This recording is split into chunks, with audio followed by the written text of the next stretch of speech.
All right, we should be live. Mic check. We should be good. What's up, everybody? Happy Wednesday. First in the house was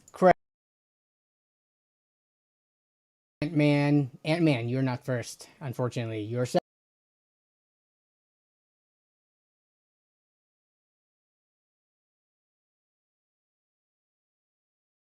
What up?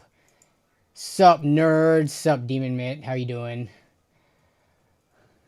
Hello, Nira. Hello, hey, yo. Happy Wednesday, everyone. Happy Wednesday to you all. Well, I got my candy bucket to go trick or treating on today's live stream. Heck yeah, I'm excited to see what people's opinions are on specific candies. I think we've got 16 different candies that we're handing out this year. This is essentially the Costco. They have a candy. They have a chocolate variety and then a fruity candy variety. And we got both bags. But I thought it'd be fun to just rank them and then talk about different candies and stuff, what people prefer, what people hate. I think some of these candies people are going to have polarizing opinions on. And with Halloween on Friday, that'd be fun to do. And as you can see, we are joined by one of the twins today in their somewhat lazy Halloween costume that we got for them. One day, I aspire to hand make them Halloween costumes, but this year, with how busy we've been, it was easier just to grab a onesie off of Amazon. So um, we're test fitting it right now, and hopefully we're gonna go trick or treating with them too, with their cousins, who are also like younger and babies. So it'll be their first trick or treating Halloween.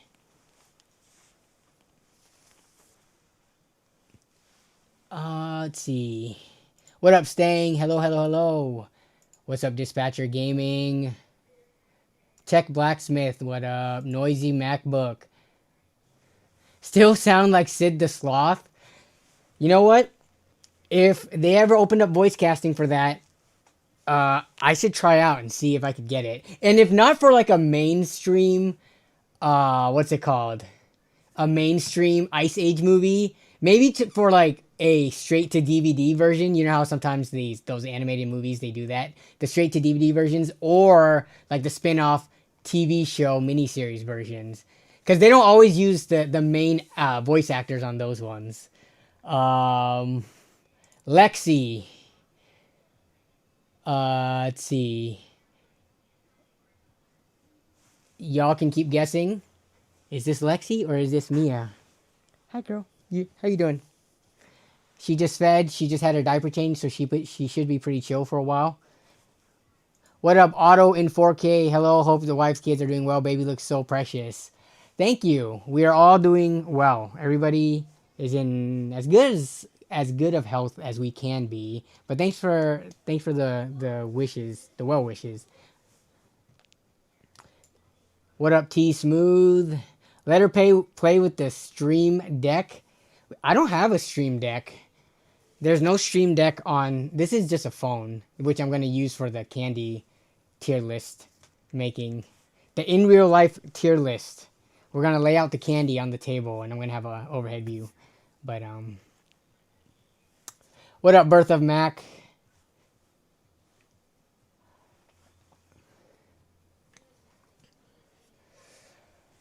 Tech news wise, aside from what I put in the title, which was somewhat, it was kind of leaked / spotted a couple of days ago, there wasn't too much like with regards to rumors or upcoming releases.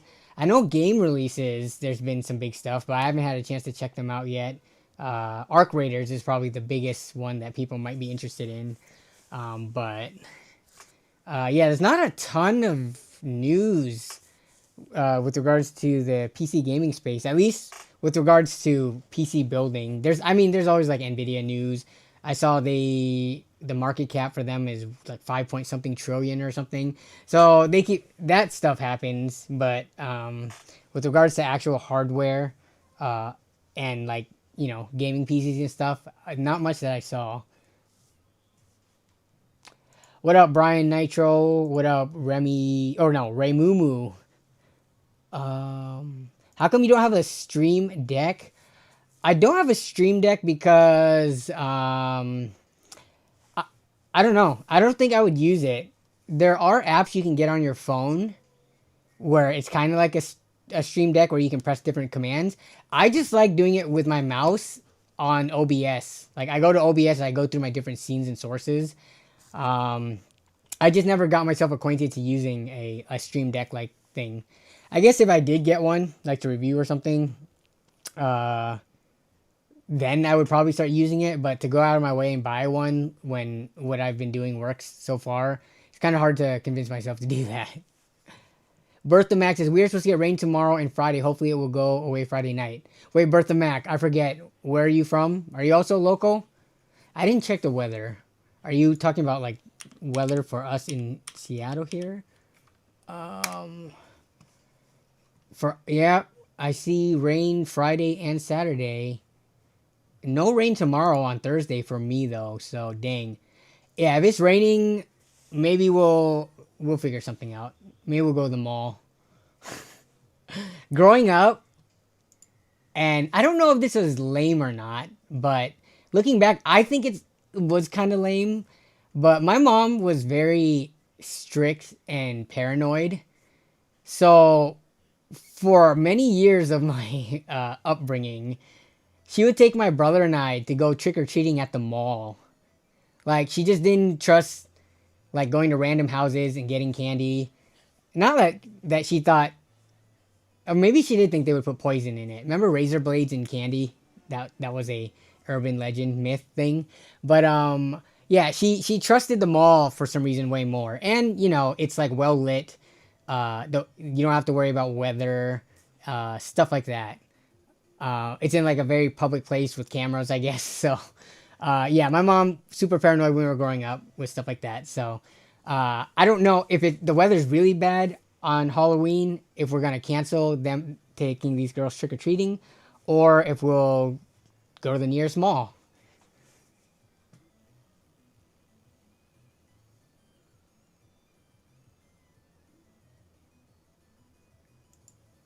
So there's whispers that the new AMD is going to be AB. I don't. You gotta spell it out more for me. It's going to be AB. AB. Where we? It was AB.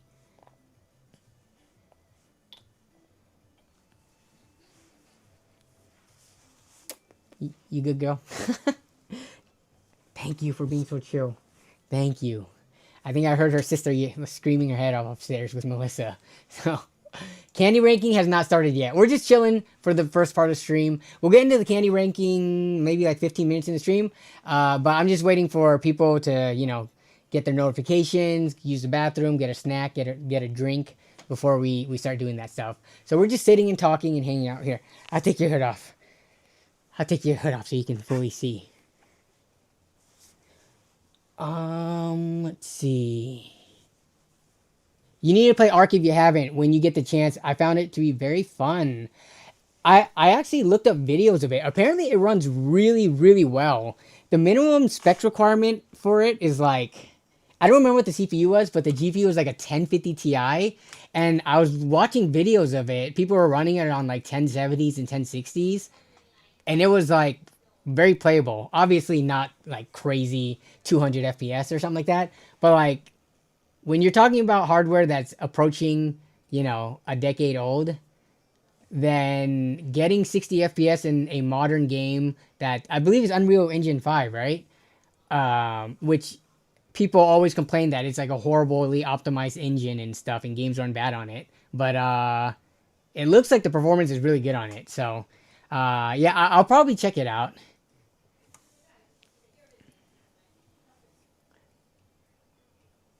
You can also yeah.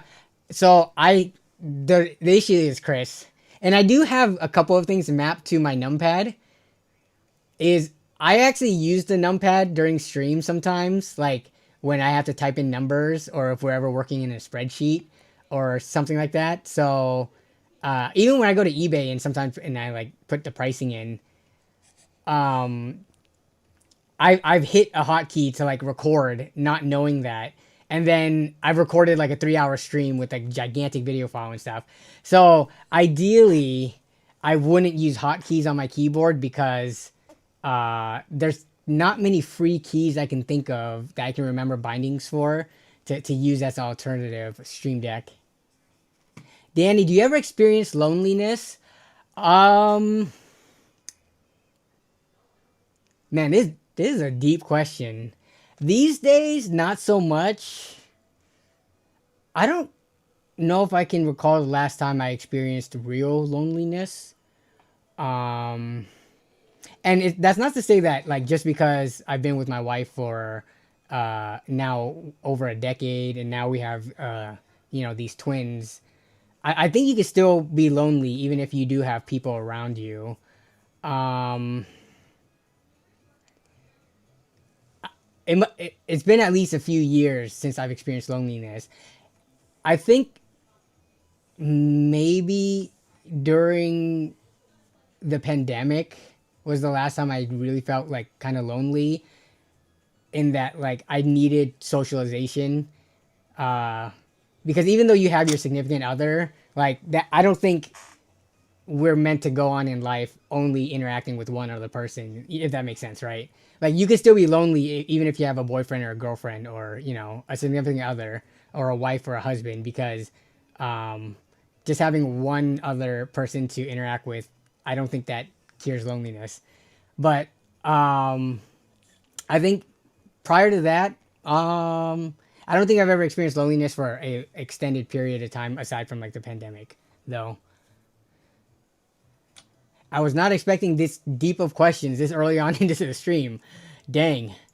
How's the temperature? What is the temperature in Washington right now, or where I am? It is 56 degrees, and in my basement it's pretty cool. So that's why I'm always wearing a hoodie, and this onesie's hopefully keeping her warm because it is pretty cool down here. I love how this thing is a little bit oversized for her. Oh, it's a badass CPU. Chocolate Paydays is... Chris, I'm going to be honest. I don't even remember what's in a Payday. A Payday is not one of the main candies, at least in my, like, sphere. So, yeah. I don't even remember. I mean, most chocolates, it boils down to having chocolate, nougat, caramel, and some kind of nut. Do you think I could flip 10th gen? Yes. I think 10th gen is still very viable in 2025 as a budget systems.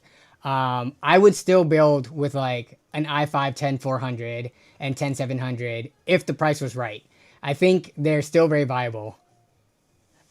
I think to some degree 8th and 9th gen are still viable. I wouldn't invest in one, like, or tell someone who had the budget to build otherwise to build with it. But again, if the price is right, you know, I think it could be worth it. And I think 10th gen I liked a lot more. I don't eat candy or drink soda. I don't want cavities. Yeah, I have a sweet tooth. I don't eat as much candy nowadays, but when I was younger, I loved candy and soda and sweet drinks and stuff. But these days, I eat like one of these little tiny fun size things and I'm good. It's like, it's too much. I'm not gonna even eat any of these. We're just gonna rank them. How's the server? Server's running well. I haven't really had time to really play with it. Also, I found out before I bought my license, because before my trial ran out, I found out that if your server is up and running with Unraid, and if you don't have a license, it can still operate fully functional as if it had a license up until you shut your server down. So what I'm doing is I'm still going on the free trial license, and it hasn't like kicked me off. It hasn't, restricted my access to my files and stuff like that. And my goal is to make it till Black Friday to see if they have a Black Friday sale for their licenses. Because I figured why not. Also, I kind of wanted to test the, not the theory, but the methodology of using unactivated Unraid while you're on the trial and extending it without shutting the server down. So it's been running for, I don't know, I think well over a month now. I don't remember when my license ended, but yeah, we're gonna try to make it to Black Friday so I can get a discount on the license. Beef jerky over candy every day. I do like beef jerky. I dislike how expensive beef jerky is, though. My goodness, beef jerky because it's like they take all the water weight out and stuff. It is so expensive. I guess you can make your own jerky, but then you need like a dehydrator. How you doing, girl? You still chill? All right, you still good?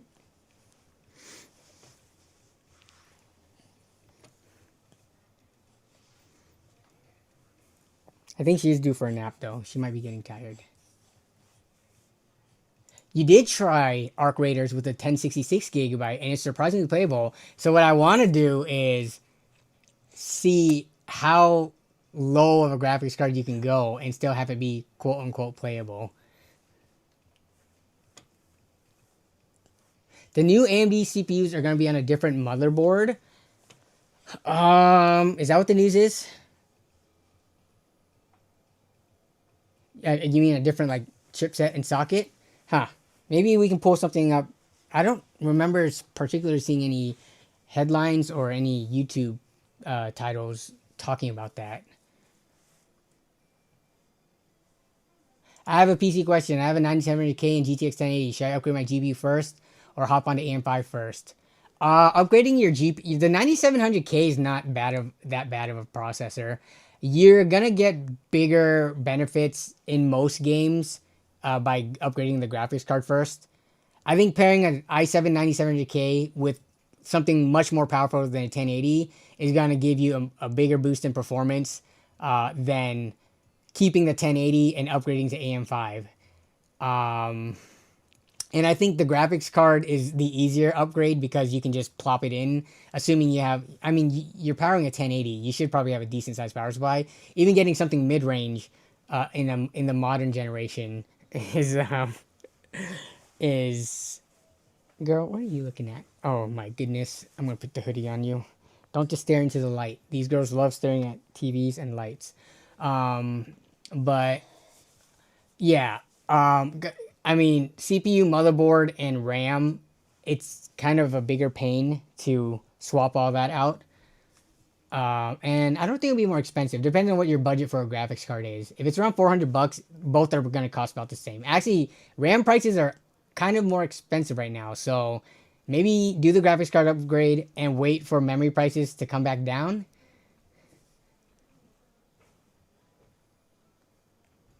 Chris, Control Alt plus numbers. I'm not going to be able to remember that.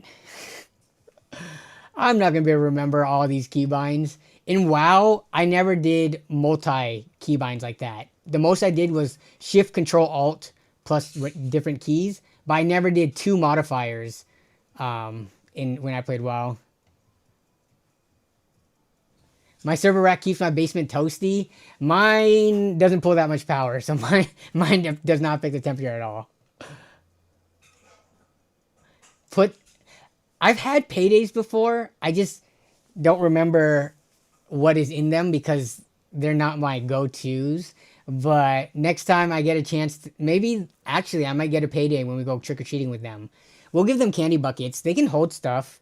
Like, here. Can you hold the scribe driver, love? I'm going to have to be careful. Yeah, see? Don't eat it. But yeah, they have pretty good grip strength. So, no, this is not food.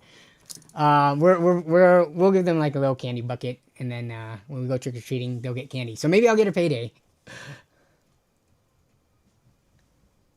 Unraid is one of those few software I don't regret buying when they still had lifetime licenses. I regret not building my server during the time that Unraid had lifetime licenses.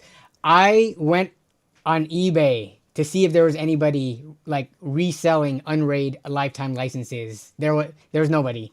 It must be that niche. I would have I don't know. I would have thought someone would have bought up a bunch of lifetime licenses with different emails and stuff and registration info, and then like sold them for a markup. But I couldn't find any on eBay. So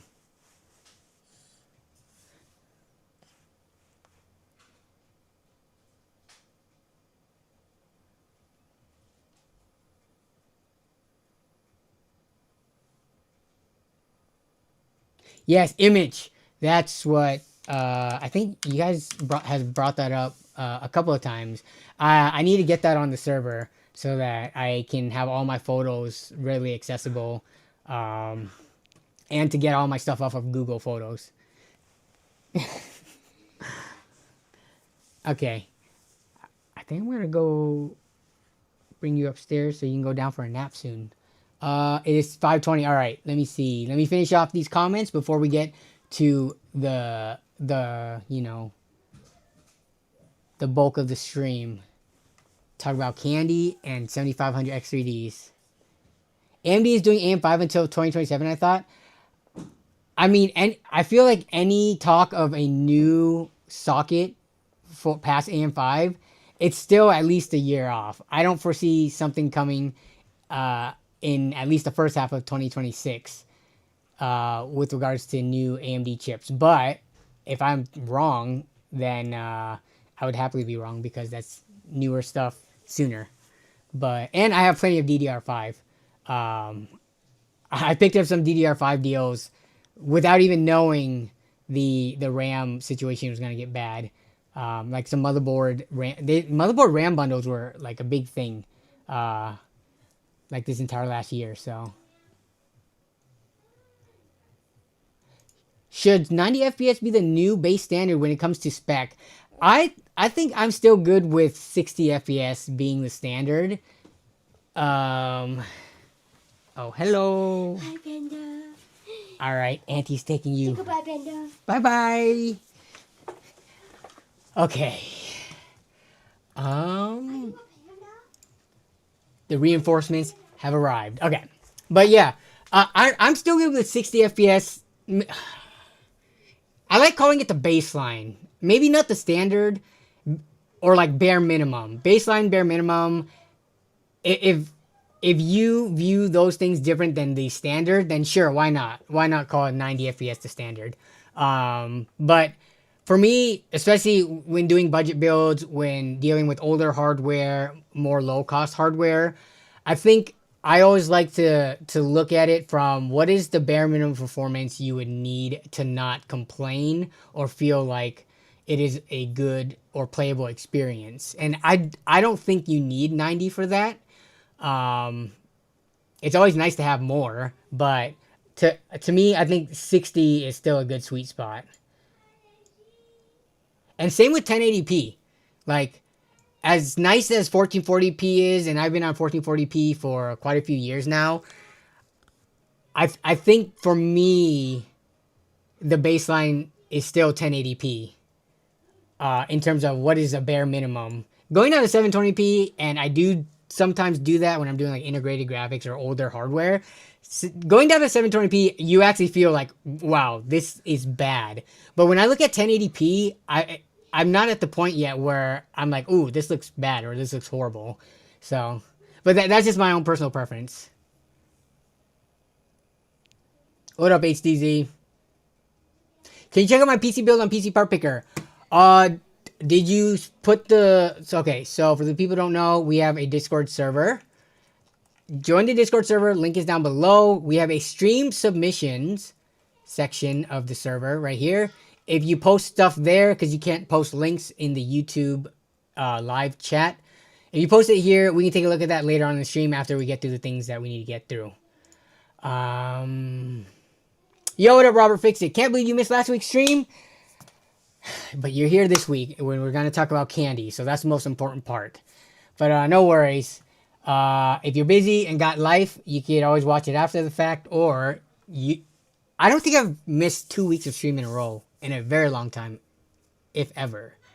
So if you ever miss a stream live and you're all about that live interaction with me and the rest of the chat, then you'll know that at least next week I'll always be back. So 120 FPS 4K is a new standard. No way, Jose. No way.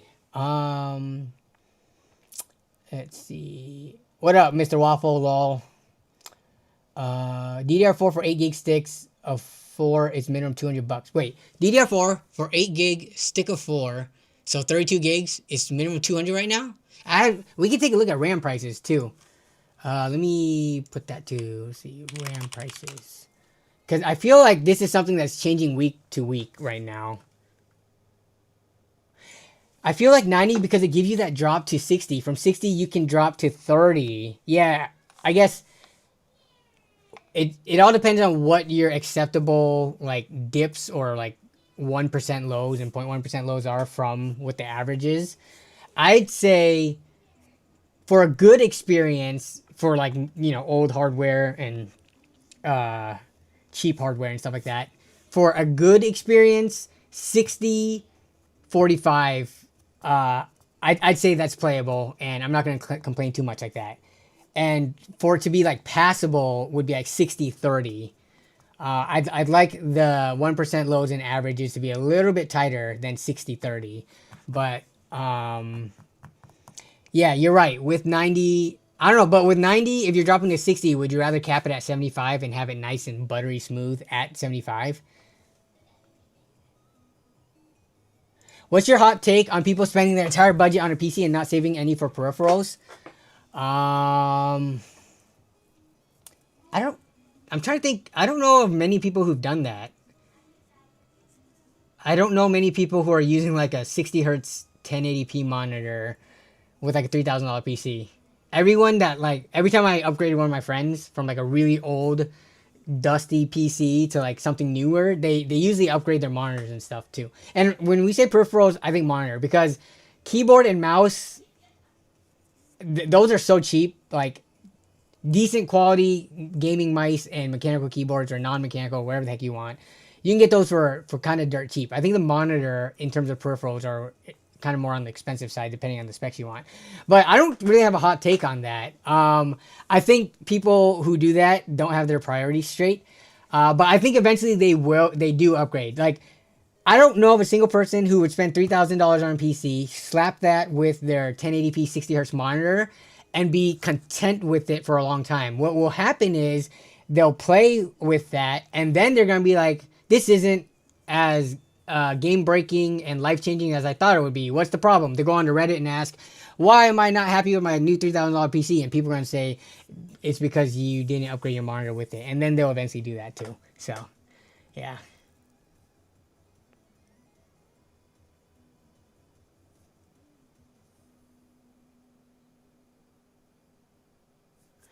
Okay, first things first. Let's talk about this candy. I want to run a poll first. Oh, actually, let me set up this overhead camera. Give me 1 second. Oh, what is going on here? Is this coming up twice? Yeah, what the heck? Give me 1 second. What is going on? Okay, I gotta set this up.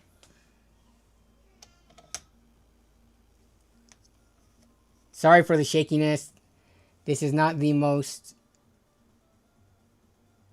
Can I lock this autofocus?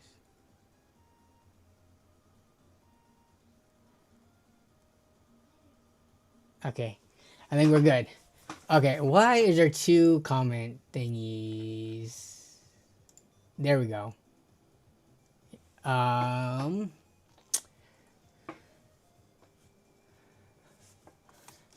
want to run a poll just because I'm curious. I don't remember if we've run this in previous years. Do you celebrate / observe Halloween?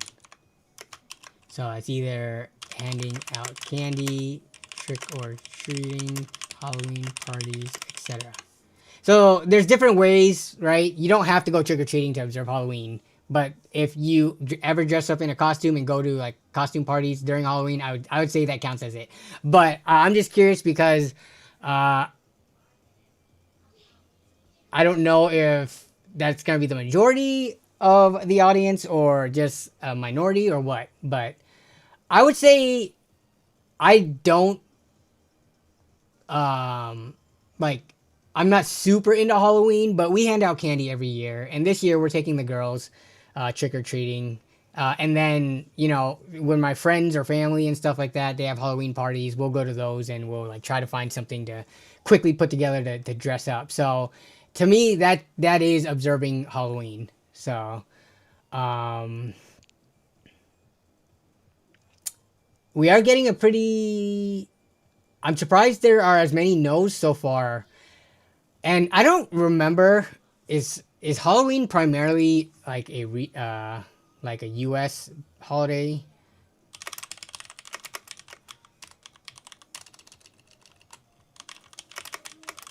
Sorry for the shakiness. Oh my goodness. I need to be very careful because this is this arm that I'm using for the upper cam is not the most stable. But apparently, Halloween is not mainly a U.S. holiday, even though it's become very commercialized. Yep, that's true. And I'm part of the commercialization, buying candy for it. It's popular. Origins are ancient Celtic festival. Okay. Which it was celebrated in what is now Ireland, Scotland, England. It's celebrated globally. Okay. So, I guess in most parts of the world, it sounds like it is. Or in a lot of parts of the world, it sounds like it is celebrated. But if people don't celebrate it, it might just be a personal thing of like, you know, just not caring.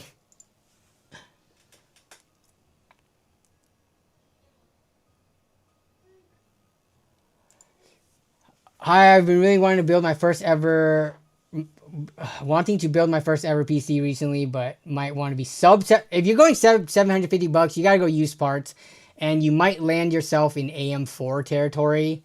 $750 does not give you that much room to work with to get an AM5 system. I think you like have to comfortably break into $850 to $900.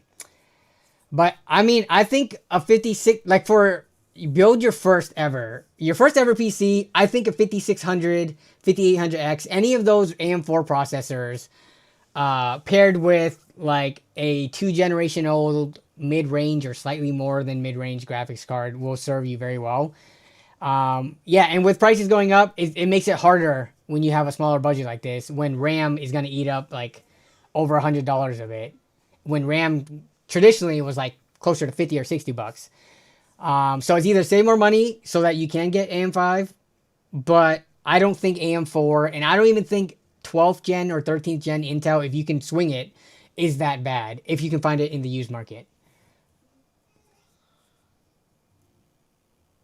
Does watching movies? Yes, I would say so. If specifically during Halloween you put on horror movies or Halloween themed movies and you play more horror games, I think in some way you recognize and observe Halloween. Because if you didn't, then I don't think you would do those things specifically in this at that time of the year, right? So, and Halloween has become so commercialized that it's kind of like most of the other holidays. I don't think there's anything like uh in terms of like religion or politics or anything. Like I don't even see it as that. It's just a day for people to have fun, for kids to walk around dressed up, having fun, getting candy, etc. Like it's not that much deeper than that for me. Maybe some people go out and murder a goat and sacrifice and drink its blood in a field somewhere on Halloween, but that's not that's not how I view it or celebrate it. I'm just into Halloween for the TPing. I have never TP'd anything. I was a good kid, okay? My birthday's on the 30th, so when I was younger, I used to celebrate by dressing up and going to the bar and club. Yeah, I would count that as totally celebrating Halloween. So yeah, we're about a 70-30 split. Um, for people who celebrate versus don't. Also, if you don't celebrate Halloween though, but your workplace or your school or like when you go out in public, if they handed out candy, would you accept the candy and eat it?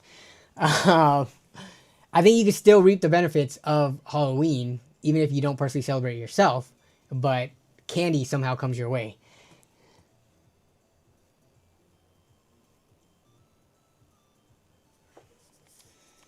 Calbino says, "Hey, no, I'm not sure if you remember, but I finished build. Yes, the Sapphire Nitro PC.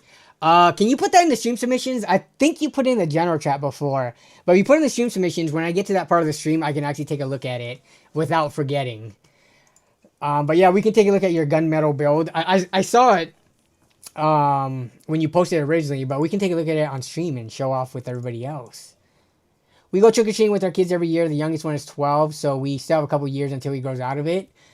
Okay. Yeah, I don't remember when I think I grew out of trick-or-treating basically in high school. I think the last time let me think about this. Like trick-or-treating neighborhood to neighborhood, specifically. I don't remember doing that once I got into high school as a freshman. Though I don't remember many Halloween experiences. Most of the ones I do remember was from when I was a lot younger. I think Halloween probably just got more boring as I grew up. As a kid, you're probably way more excited about your costumes and stuff like that.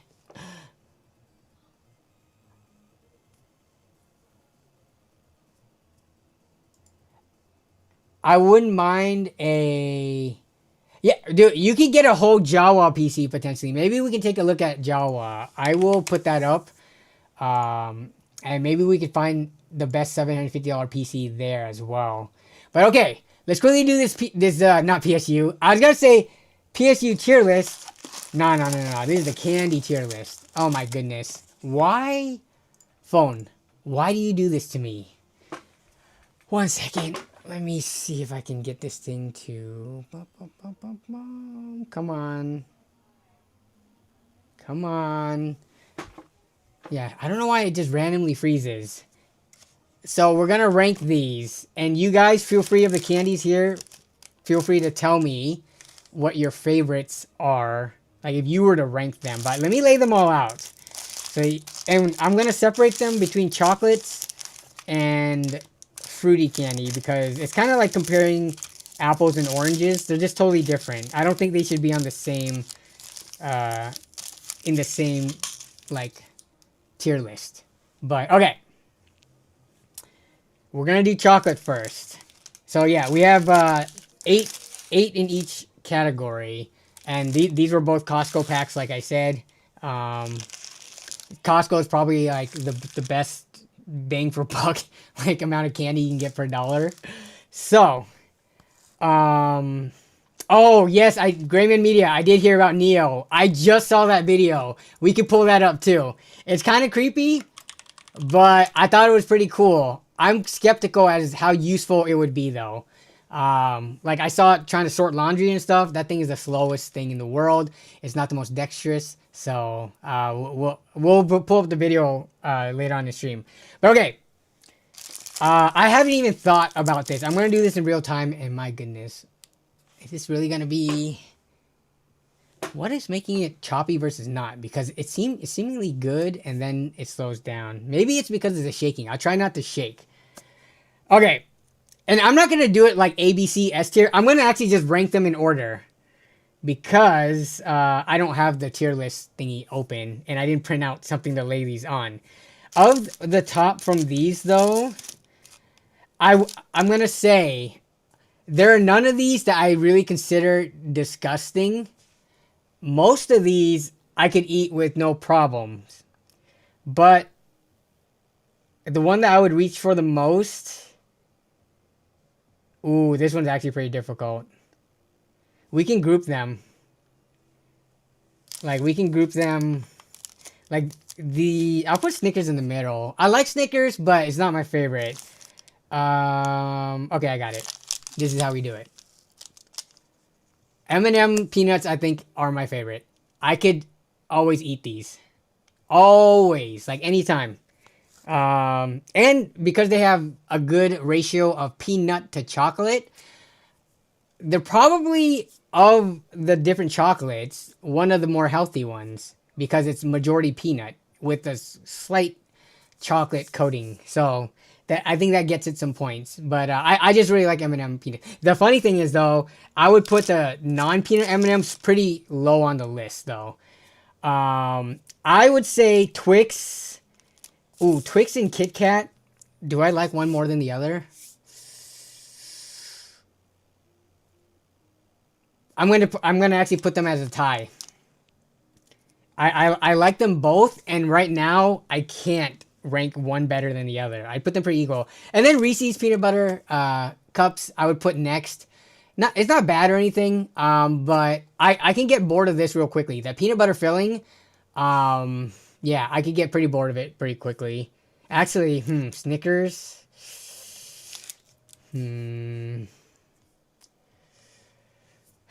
Do I like... Actually, I think I like Snickers more than Reese's. Because... It's got more... Like, when you bite into Reese's, it's just a bunch of that kind of paste... That peanut paste texture. Which... I'm not a fan of the texture. I like the flavor. But I think Snickers...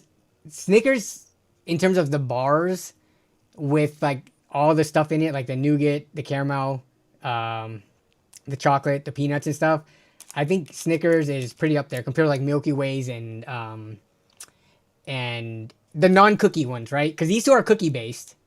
Twix and Kit Kat are cookie based. Snickers is not cookie based. I think Snickers is the king of non-cookie based candy bars. And after these two, I think it's gonna be Almond Joy. This is my ranking right there. From order of favorite, right here, to least favorite. I really don't like Milky Way. Like, I don't know what it is about it. And if Three Musketeers was on here, or if I had a Three Musketeers, it would also be last too. The very nougaty ones I don't like. I like Snickers because they reduce the amount of nougat to put in the peanuts. So that makes them better. But like kind of the more nougaty ones, I'm not as much of a fan of. So that's why Milky Way gets last. M&M's, actually no, we'll put these here. It's not the worst. It ties, of these candies, it ties in last place with these two. I know Almond Joy is a polarizing candy bar, but I actually really like coconut. I like coconut with chocolate, and then with an almond in there, I like it as well.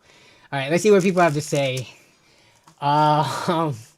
Milky Way. So Kale likes Milky Way S tier. So that's like your favorite. Candy corn is best Halloween candy, fight me, but it has to be Brock's.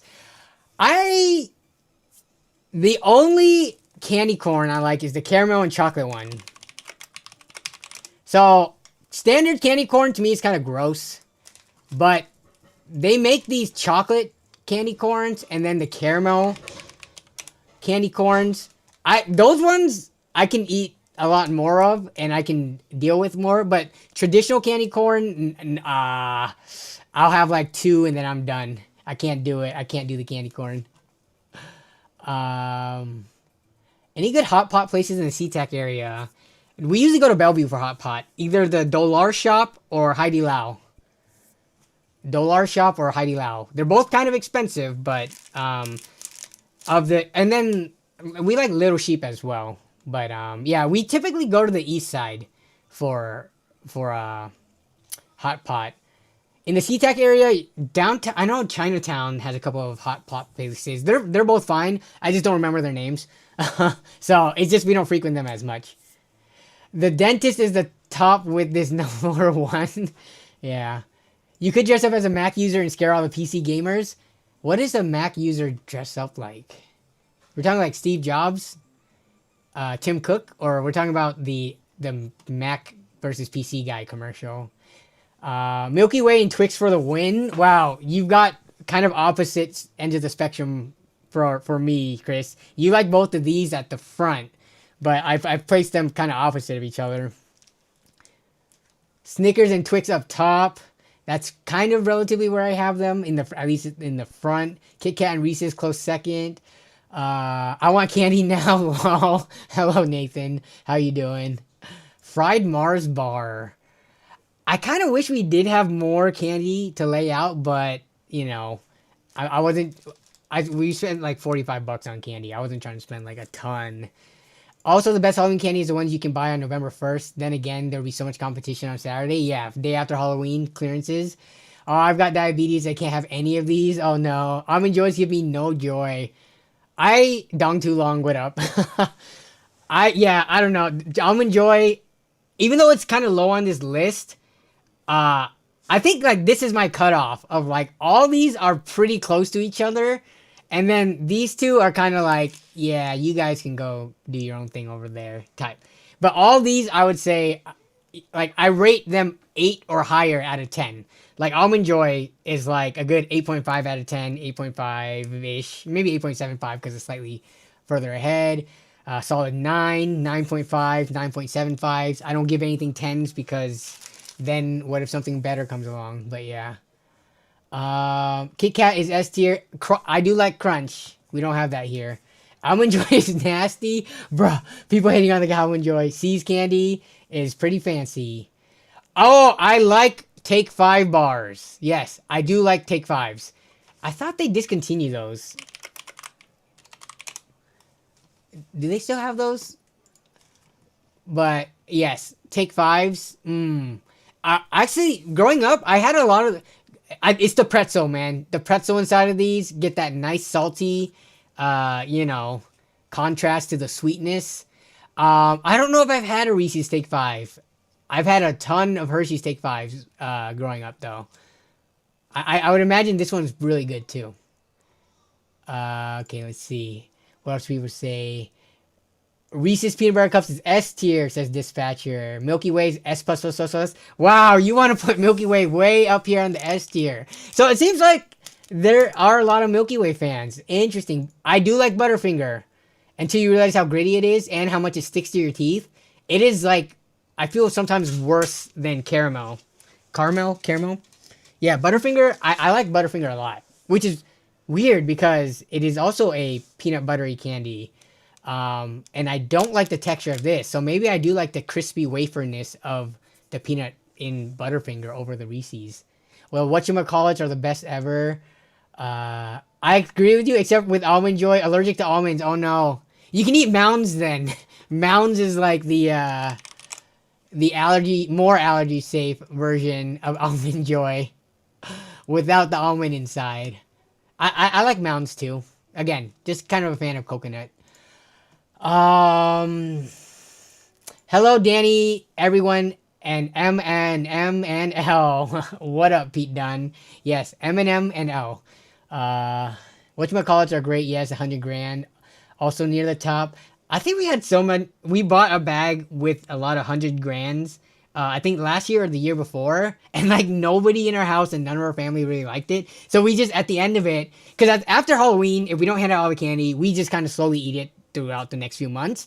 So we had a bowl of leftover candy, and everyone picked around the 100 grands until it was just a bowl of 100 grands left. It's not bad. I'm just gonna say it's not my favorite though.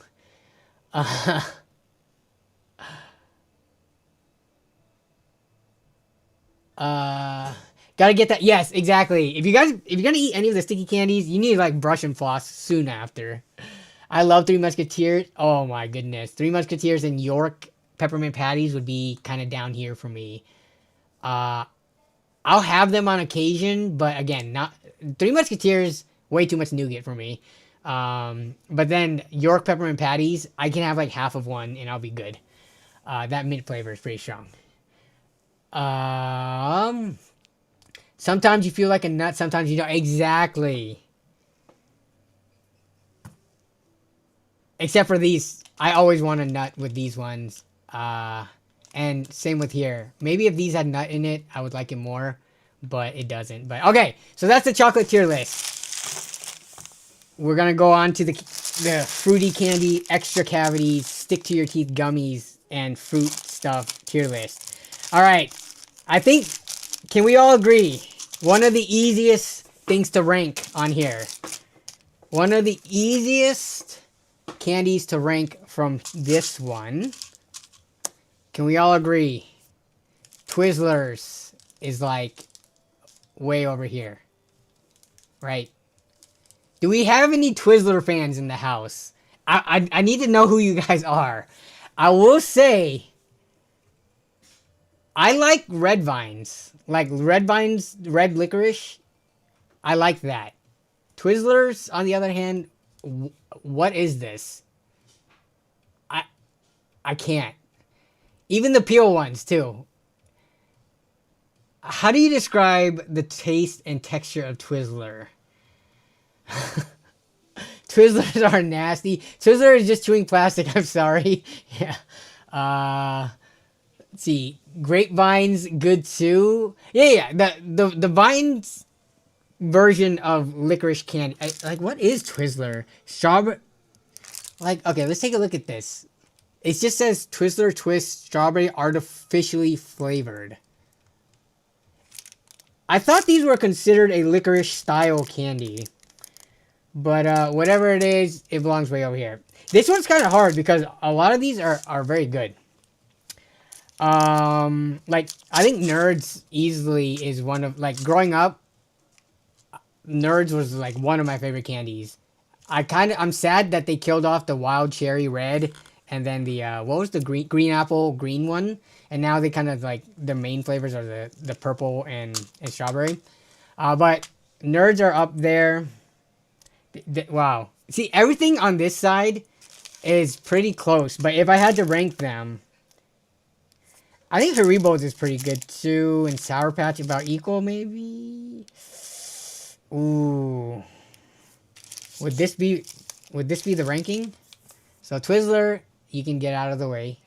Twizzlers are like eating. Yes, you guys are coming up with the best explanations that I couldn't think of. I like eating a candle. The Rainbow Twizzlers, I could bear a little bit more.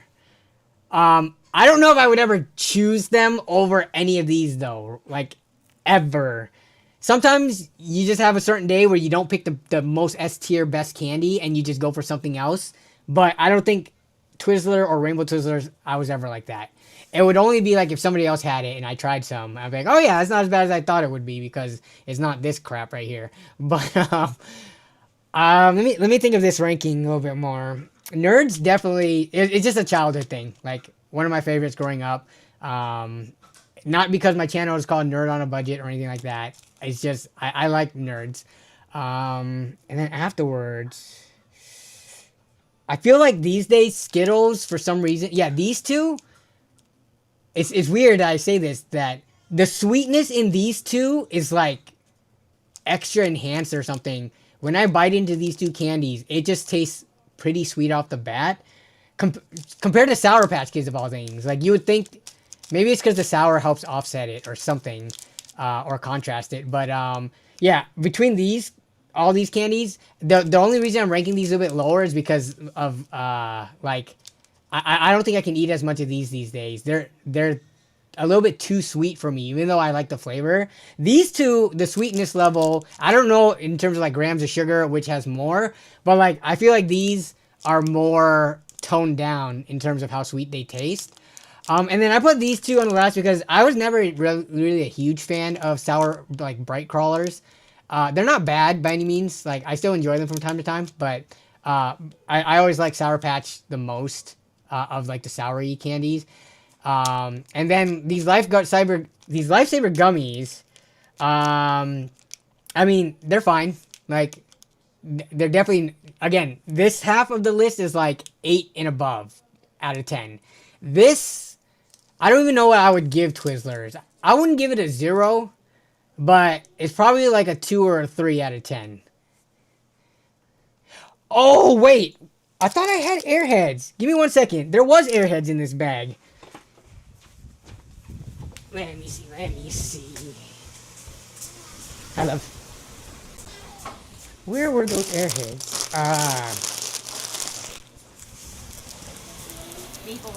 Okay. Is this cooked? Yeah. I'll eat it. It's hot. Melissa's, what's she cook? She's cooking, like, beef steak. But, this piece fell on the ground. We don't waste around here. But, okay. We got the Airheads. Good. Thank you for bringing it up because I don't know. I thought I put one in the box. Where does this go? I like Airheads. I would say it would tie here. Airheads goes with these. Airheads, of all these candies, I think this is the most prone to staining your tongue and lips. Like this stuff, you're gonna have a blue tongue and some partially blue lips just by eating this one piece, this one small piece. Everything else doesn't stain your mouth as much. And I know, I have experience. Why did none of you last stream tell me that after I was drinking the hot chocolate, I had a huge chocolate stain on my bottom lip? What? Nobody pointed that out to me. You guys just let me do the whole stream looking like a fool, like a child. I'm actually very bad about that. Melissa has to always point that out. Like when I'm eating, I always get crap on my lips and stuff. But yeah, like, you guys. How could you? How could you just let me... It looked like my lip was bleeding because of the dried chocolate crust on my bottom lip. The whole stream. I went back because I was watching this. I was trying to find a segment of the stream. It's just like the whole... Yeah.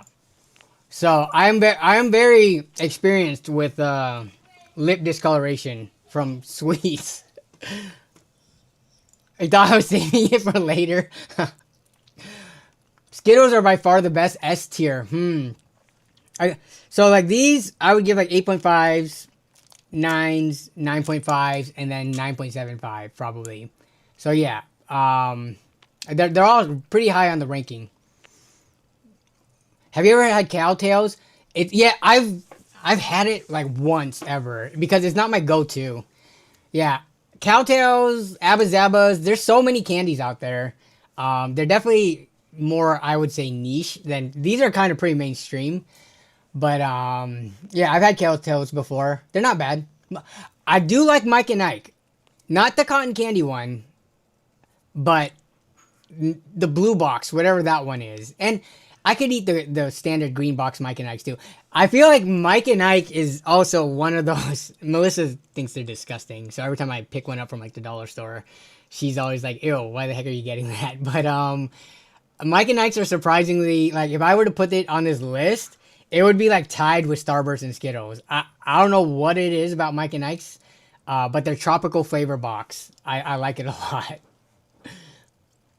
Filled Twizzlers are awesome. What is a filled Twizzler? What is... Huh. Maybe I like this one more. Filled, okay. Interesting. I don't know, man. It still has that Twizzlery outside. So maybe I'll have to try this next time I'm at the dollar store. Which is like pretty much the only place I buy candy because it's so expensive at the normal grocery store. Twizzlers make me feel sick after eating some of the bigger versions. Mike, do you like... Yes, I do like Nerd Gummy Clusters. I don't know if I like them as much as normal Nerds, or Nerd Rope and Nerd Gummy Clusters, but I do like them. They'll be like kind of up here on the list. Haribo Sour is so good. Bias on candy is obvious, and where are the Dum Dums? Dude, wait, Dum Dums. Those are the mini... Wait, what are Dum Dums? Those are the mini lollipops, right? Yes, okay. Oh, I like Dum Dums. A lot of Asian restaurants have these in like a bowl, like when you pay and leave. I don't know why, but they do. But yeah, Dum Dums aren't bad. It's always though like you have it in your mouth and you're like, man, I just want this to be a hard candy. So then you gotta like chew on the stick until it breaks. And then you throw away the stick, and then once you finish eating the lollipop in your mouth, then you have like the little tidbit of a chewed up stick left in your mouth. But Dum Dums are, I like Dum Dums. They're pretty good. Tastes like rubber bands. Smells like it too. Yes, piling on the. Let's see. Twizzlers were so bad. I remember as a kid, I would bite off the ends and use them as a straw. That's what people do with the red vine licorice. When I was a kid, I dropped a Twizzler on the ground in the summer. The ants avoided it like the plague. Okay, I gotta try these filled Twizzlers then. You said they would top these. Dots are my favorite budget candy. Dots, I've always felt like were great for building gingerbread houses. And it's weird because I like Mike and Ike's, and I feel Dots, when you talk about like gummy candies, which will send you straight to the dentist, something about Dots, I don't know what the formulation is, but like when you start chewing into them, they get so gunky on your teeth. Mike and Ike's do too. But Dots, not my favorite, but still better than Twizzler. That's where I would rank it. How is Twizzler still in business? Well, what company are they? Aren't they? I mean, they're just like part of Mars or one of the main ones, right? It doesn't say on here, but they're in business because they have other candies carrying them. Melissa doesn't watch your stream, confirmed. She does not. Sometimes she tunes in near the end if I have the girls just to watch, but usually not in the beginning or middle. Yes, Warheads are also pretty top tier. But Warheads is something that, like, you're not going to eat, like, a bag of Warheads. Or at least you don't typically. You eat, like, one or two and you're good. You definitely eat that more in moderation because of the sourness factor. Mystery flavored. Yeah, the white Airheads. Yeah. One of my favorite flavors of most candies is blue raspberry, which isn't even a real thing.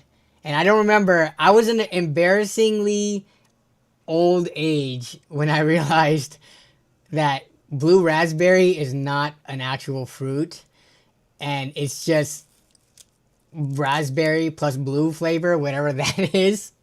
But yeah, like, isn't it funny how most candies that are blue, they don't just call, like, why not just call it blueberry? We have a fruit for that, you know. But they're always blue raspberry, or most of the time they're blue raspberry. But yeah, finding out blue raspberry wasn't a real fruit yesterday. No. Milk duds, I like milk duds. And sugar babies, sugar daddies, not bad either. Hot, oh my goodness. Okay. Cinnamon candy, for me, is a no. Straight up. Like, cinnamon candy, I can't do it.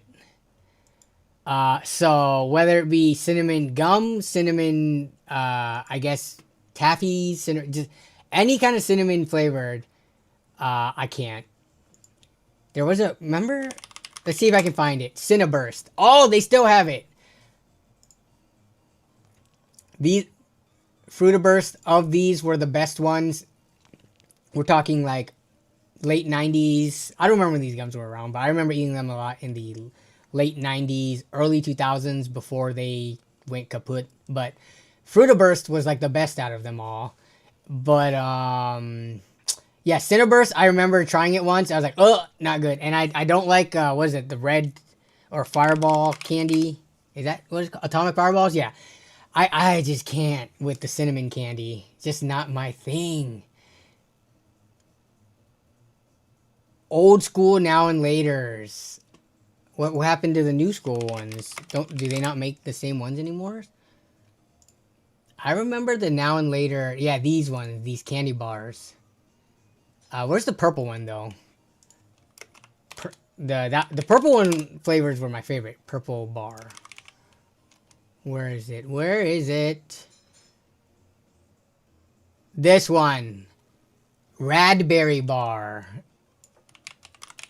That was my favorite now and laters of the ones.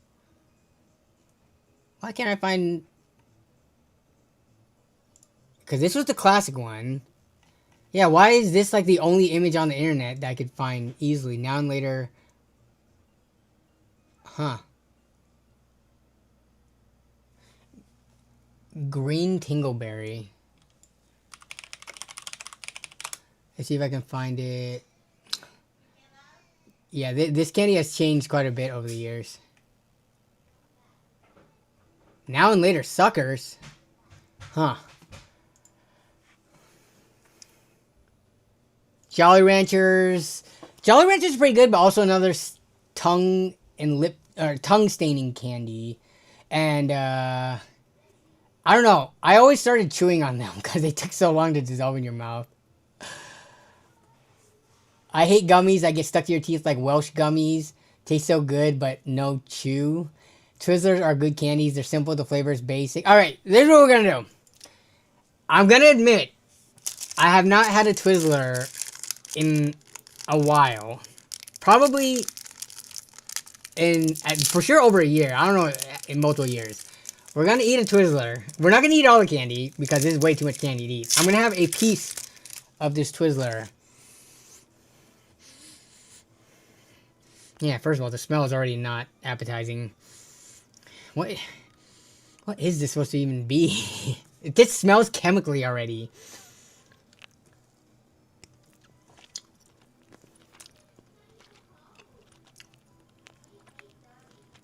It tastes like if they made rubber edible and removed kind of like... Every time I think of something tastes like rubber, I think of also a burnt rubber taste. But remove the burnt from the burnt rubber taste and make it so that it is edible. I don't even taste like... Isn't this supposed to be like strawberry or cherry flavored?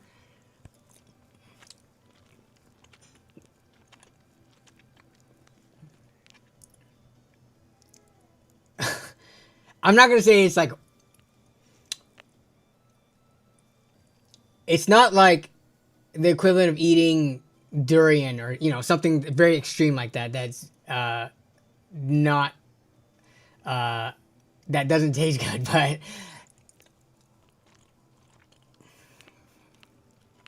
I can't put my finger on what the flavor is. It doesn't taste like any fruit that, you know, I'm familiar with. It just... If texture was a flavor, that's all it is. A kind of springy, rubbery texture. The only reason I would eat it would be if I needed something like something in my mouth to, like, you know, chew and play around with, kind of like gum. But yeah. I'm going to see if anybody else upstairs wants to finish this because I don't really want to. What up, Tanmay? What up? Cinnamon feels like an irritant. Talking like a bowel irritant. I used to make my own cinnamon toothpicks. I think in cooking, like when I make French toast and other baked goods, cinnamon rolls, cinnamon is fine. Cinnamon artificial flavored in candy, one of the worst in my opinion. Do I like Smarties? Yes, I do like Smarties. You guys remember Giant Smarties? Let me see if I can find them. Mega Smarties. For some reason, I remember when I had these before. The Giant Smarties, it was like a different formulation or flavor. It was disgusting. I love normal tiny Smarties. Come to think of it, wow. I don't think I've had Smarties in a really long time. Well, one, because I don't eat candy a ton. But even like last year's, like we didn't have any Smarties in this year's mixed bag of candy that we got from Costco. And last year, I don't think we had any either. But yeah, I like Smarties. They're kind of like, I don't know, even though they're like chalky kind of, they're not like, it's still like sweet enough to be, and like flavorful enough. Not just like sugar flavor, but like a hint of like the fruity flavors to be pretty decent. Hey, no, but how is everyone tonight? What up, Justin? How you doing? We just talking candy, and then we're gonna get into the other stuff because somehow it's already been an hour and we've been talking about candy for way too long. All right, I think we're done with the candy. I'm gonna read the rest of the comments, and then, nope, not that. And then we're gonna get on to the 7500 X3D. Yes, zebra stripe gum. Yeah, remember they had the tattoos? They lasted 10 seconds, and then they had those really crappy tattoos on the wrappers that you could put on yourself that would like last 2 seconds. What about those 50-cent candy bags from the corner stores? Oh, yeah. Well, they're not 50 cents anymore. They're like $1 now, but... Also, sorry, shout out to the lemon heads. Lemon heads, apple heads. Lemon heads, very top tier for me. If we had lemon heads, I would place them pretty high. Not these gigantic ones, because their centers are way too big. The little ones have a great ratio of like sour, chewy outside to innards. the rock hard white innards. Apple heads are also really good. These used to be called Johnny Appleseeds. If you guys, from childhood, anyone growing up in like the 90s, Johnny Apple Treats. Sorry, not Johnny Appleseeds, Johnny Apple Treats. We used to buy these from like the Ice Cream Man. So good. But then you're saying the 50-cent candy bags. Yeah, I know what you're talking about. They like have the paper wrapper on the top. Let's see if we can find any. Let's see. Candy bags with paper wrappers on top. What do you call those ones? Where they're just like the most random assortments of candies and you buy like 2 for 1 special. Does anyone know the name of those? Gobstoppers also I like a lot. Yeah, there's tons of... I think I put a lot of candies on the upper tier. So it would have been interesting to have more to see where I would have ranked them all. But candy from the store with paper text on top. I don't know. How do you explain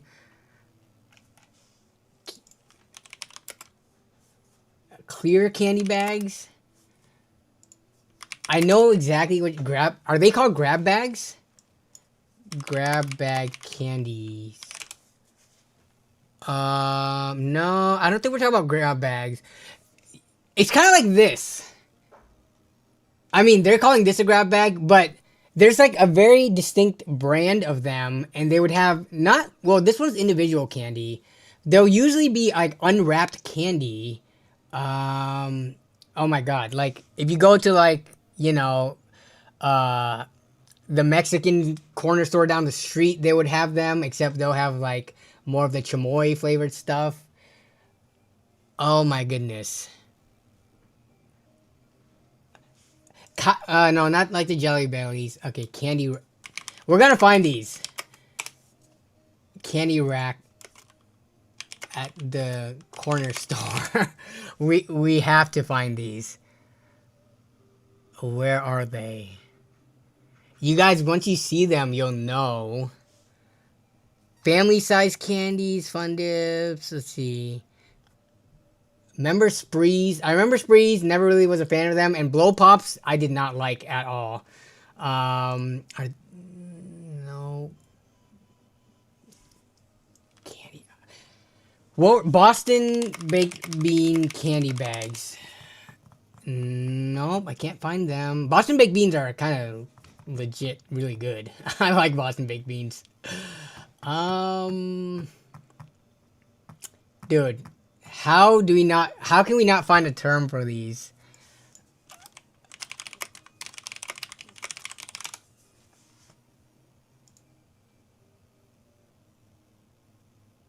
Imagine how long it would take your body to digest Twizzlers. I know, right? Bro, there's no way we're gonna not... So, these candy bags we're talking about, they would usually hang like this, right? They would hang off of... Are there any here? No. But they would hang off of these, like, stick hangers, except they would be a clear bag with, like, a more papery, like, where they had the text and the label. Am I gonna have to use AI? Sorry, guys. When we go down these little rabbit holes, I am determined to find what these are. Speaking of chalk, remember the candy that was like literal sticks of chalk in a box? Yeah, those are like the fake cigarette candies. 90s snack store. Maybe that'll have it.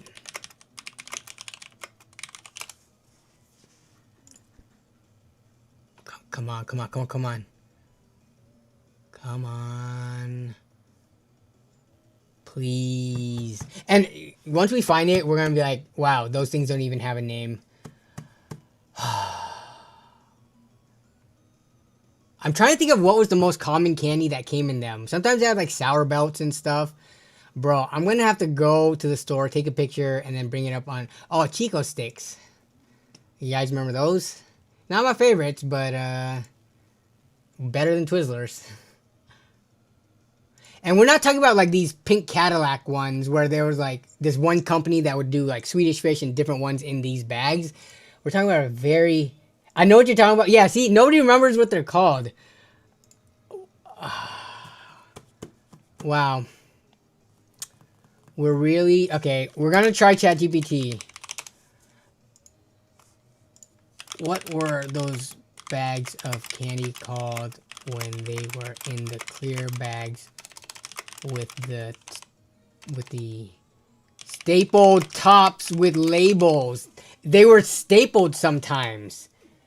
They're called Alberts. Alberts? Is this it? This is no, we're not talking about Alberts. Okay.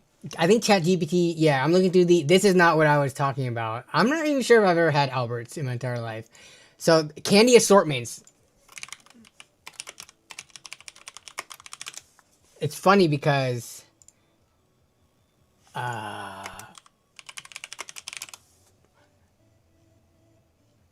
really, we're not going to be able to find a single one of these, huh? Yeah, I don't know what company made them. But they would have different random candies in them. Does this picture have it? It would be kind of like the stuff over here, except maybe they stopped those old packaging where they used to staple the top. And now it's just, one continuous bag. But I don't, yeah, they might not be a thing anymore. Huh. That footies. Fruities? I remember these too. These are pretty good. I always thought these were like Tootsie Rolls. They were probably made by... No, it wasn't the store. They were definitely sold by like a chain. But okay, I'm going to have to find some other time because, yeah, we could go the whole stream trying to solve this. But love the shark gummies. Yeah, at least these are fun rabbit holes instead of all the OpenAI stuff. Yeah. Oh, okay. We're going to do stream submission. Okay, so first... We gotta get to the tech news so that I'm not clickbaiting and lying, even though it took over an hour to get into the topic of today being... and I was just trying to find some tech news. This is how desperate I was to find something PC hardware related, right? So this was, 2 days ago? AMD prepares entry-level Ryzen 5 7500 XDD 6-core CPU for CES 2026 launch. So a new Ryzen 7500 XDD has surfaced in a UK retail listing, hinting at AMD's preparing another entry-level XDD for launch at CES, which is in... When is CES 2026? Is that like February? Does it ever happen? Oh, it's January. Okay, so it's January. Like, the first full week of January. Or that might be the second week. So this was shared on, I think, Twitter. So, I mean, let me see what the 7600 X3 specs were. If this is just kind of like a low binned, kind of failed 7600 X3D, which is technically, I think, a lowly binned and failed 7800 X3D, then I think it'll perform really well. The only thing is the price. So, like, my problem with the 7600 XDD is I have never seen it for a price that made sense. Even Micro Center sells these things for $300, but you can get them on Amazon for $300. That's not a big of a price difference from the 7800 XDD for me to even, like, consider. Like, just pay the extra. It went on sale for $340 on Prime Day, but then it even went on sale beyond that after Prime Day for a very split second in time for like $320. It's now back up to like $370-ish, but I don't know. Like, for a Ryzen 5 class chip, even with the XDD attached to the end of it, to me, $300, I don't think I could really justify it. But where's the actual AMD page for it? Okay. So let me try to do a quick, wait, do they do a comparison here for us? Nope, they don't. So 65, yeah, it's gonna be pretty much the same. 65 watt TDP, 96 megabytes of L3 cache, 6 core 12 thread. So the only thing is, so the boost clocks, they don't even have hard numbers, obviously. So 3 to 400 megahertz lower. From what 4.7 and 4.1. So I feel like 3 to 400 on that is like a little bit less than, well, it's like could be up to 10% of the base clock.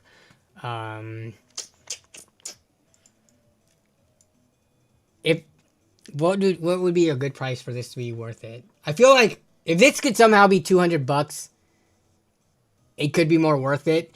The 7600X, 9600X, those are already floating around 200. So if you're gonna have a chip that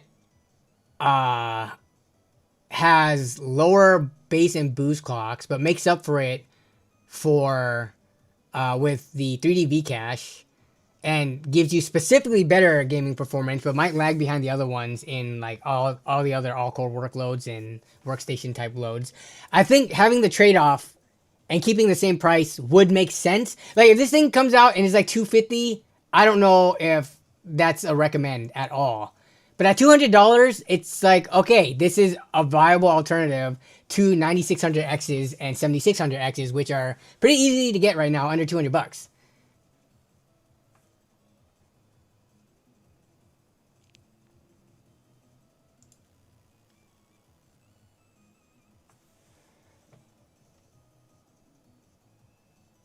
Yes, I remember. Sixlets? Weren't they called chiclets? Sorry.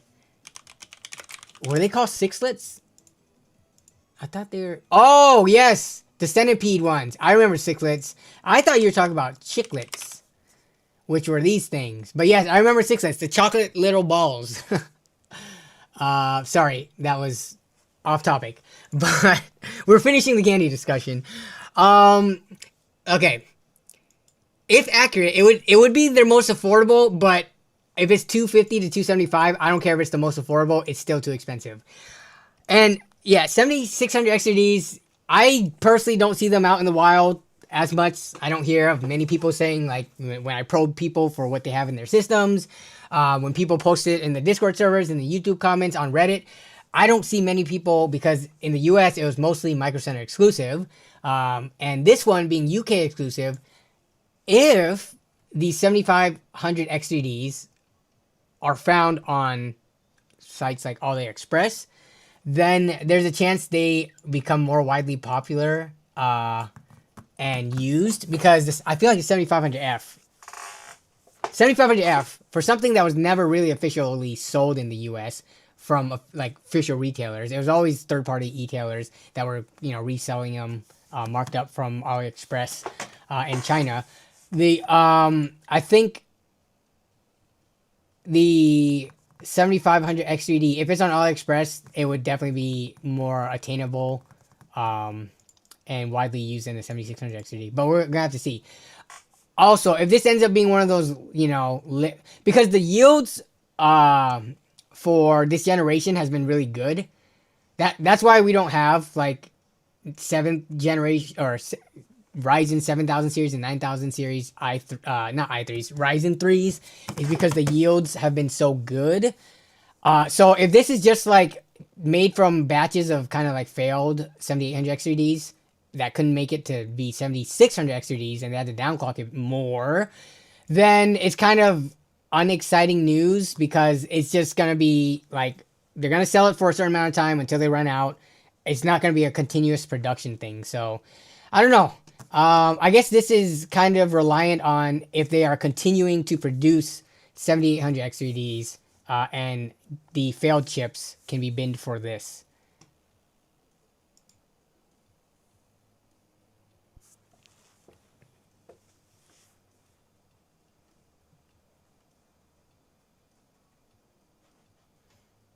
It always lands on your birthday. Yeah, I remember we were talking about that in that Discord chat. But you weren't going this year, right? So it's always January. Why do I think it's February for some reason? I always think CES could happen on February. But if it always lands on your birthday, then it is always that first like week or two. Okay. I thought we would see the 9600 X3D first. What happens when we search in 9600 X3D? AMD 4 months ago. AMD confirms 9600 XDD. If this is another Micro Center thing, I will gut. I will gut a fool. Let's see. Well, this is 4 months ago. Did we talk about this 4 months ago? We might have. 7500 XDD. We have also semi-official confirmation of a Ryzen 5 9600 XDD. The SKU appeared in the AMD driver section. This is from the video cards reporting, which is of the same 7500 XDD, but they gave a little bit more information. So I guess at CES, we're going to see if these things come out. And yeah, if they're only available at Micro Center, we're going to have to gut some fools, as that Redditor put it. Let me see.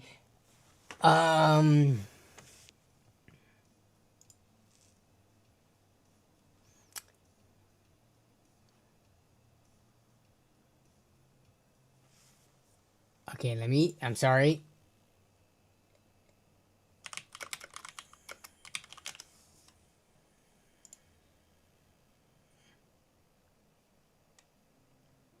Okay, no, this wasn't it, dang it.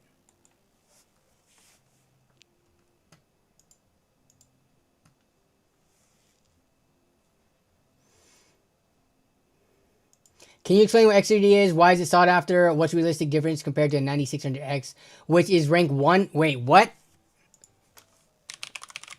User benchmark. 9600X is rank 1 in user benchmark. X3D is them stacking the L3 cache on top of each other so they can fit more of it in it. Because if you look at a non-X3D chip, it will have like a third of the L3 cache, which is technically the slowest performing cache, but it is you have more of it, and with regards to gaming, it's beneficial. With regards to the more technical answer than that, off the top of my head, I'm not smart enough to tell you, like, when it coming down to the binary ones and zeros and the architecture. But, so let's look at like a 7600X on AMD's website, and 7600X3D. 7600X specifications. So as you go up in the types of cache you have, each one of these, it's, how to explain it? Like at the level 1 level, this is like the closest connecting cache that you have to your CPU. And then it goes up, I don't know what L2 and L1 specifically are used for. And I don't know if there's any, like, I guess, let me look at the L1 and L2 cache. Are they the same? 384, 696. 384, 6, and 32. Yeah, so let me look at a 7700. Let's look at a 7700X as well. I can tell you the difference between like performance due to the difference in L1 and L2 cache and even L3 cache.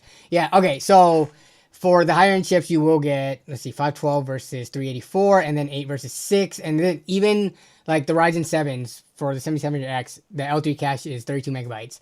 I'm trying to think of that, what was that technology, that channel that explains all this stuff. I don't know if they have a diagram explanation for L3 cache specifically, but in terms of the number differences, okay, so X3D chips are great for gaming. In the benchmarks, they do get you higher averages and better 1% and 0.1% lows. But let's take a look at the numbers itself, because while they do make a difference, sometimes they're not worth the price. Like, let's take a look at, my video popped up, even though I'm not signed in. Oh, what? How did this pop up? Oh, I must be doing it based off of my cache, because I did look up that, this thing, where was it? I searched it up on this session. But let's go to, I like hardware unboxes charts. Actually, no, TechSpot 7800 X3D review. Okay, so let's see where the charts are. So that's Cinebench, which is not going to perform that much better on like all core workloads and non-gaming benchmarks. Factorio. Let's look at like Hogwarts Legacy. Let's just pick a AAA game. So 7950 X3D, 7800 X3D. This is with the 4090. So this is a little bit older because it's 4000 series graphics cards. Let's look for the first. So here's a 7950X non 3D, and here's a 7950X 3D. So from 81, let me get rid of that. So 8172 versus 9781. So that's about a 20% difference, right? Because 20 times this is 16 plus 81 is so roughly a 20% difference between these two, which sounds huge. And then 70 to 81 is roughly 15% of a difference, or 72 to 81. Yeah, maybe like 13-ish% difference. You get benefits, but we just saw it was 15 to 20% better with regards to average and 1% lows. But the price increase is usually on the order of like 30 to 40% more expensive. Like if you're getting a 7800 X3D, that's 360. Wait, actually, how much is 7700X right now? So in terms of the value play, if you look at dollars spent per, yeah, so 264 versus 364 is what the 7800 X3D would be. What is that in terms of calculator? So 100 over at the 264 base price. That's a 38% increase in price. Now, if you have the money to spend, it doesn't hurt. Just to get the better thing to last you for longer. But I think, and I talked about this in my latest build video, like non-X3D chips are just fine. It is exciting when we get news about them, and I'm kind of excited if the price is low enough to be pretty competitive FPS per dollar wise. But I feel like there's this mindset, and I don't know, I feel like I don't really play into it that often. I'm not like only recommending X3D chips out here, but I feel like most corners of the internet I go to, if I'm in a Reddit comment or a thread or something, and someone's asking for a build recommendation, and someone recommends a non-X3D chip, you will always see a ton of people piling in saying, just get the X3D version because it's better for gaming. But, I mean, of course, you spend more money, you're going to get something that's better performing. Like, not everybody is just trying to spend as much money as possible. So, I don't know. Let me read chat real quick.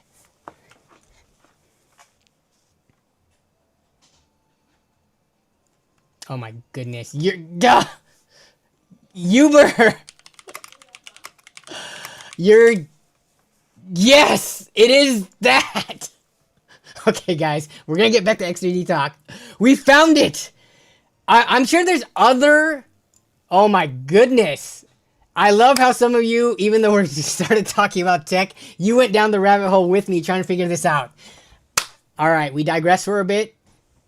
There are other types of these candy bags, but not, you see what I'm saying? My explanation of it was correct, right?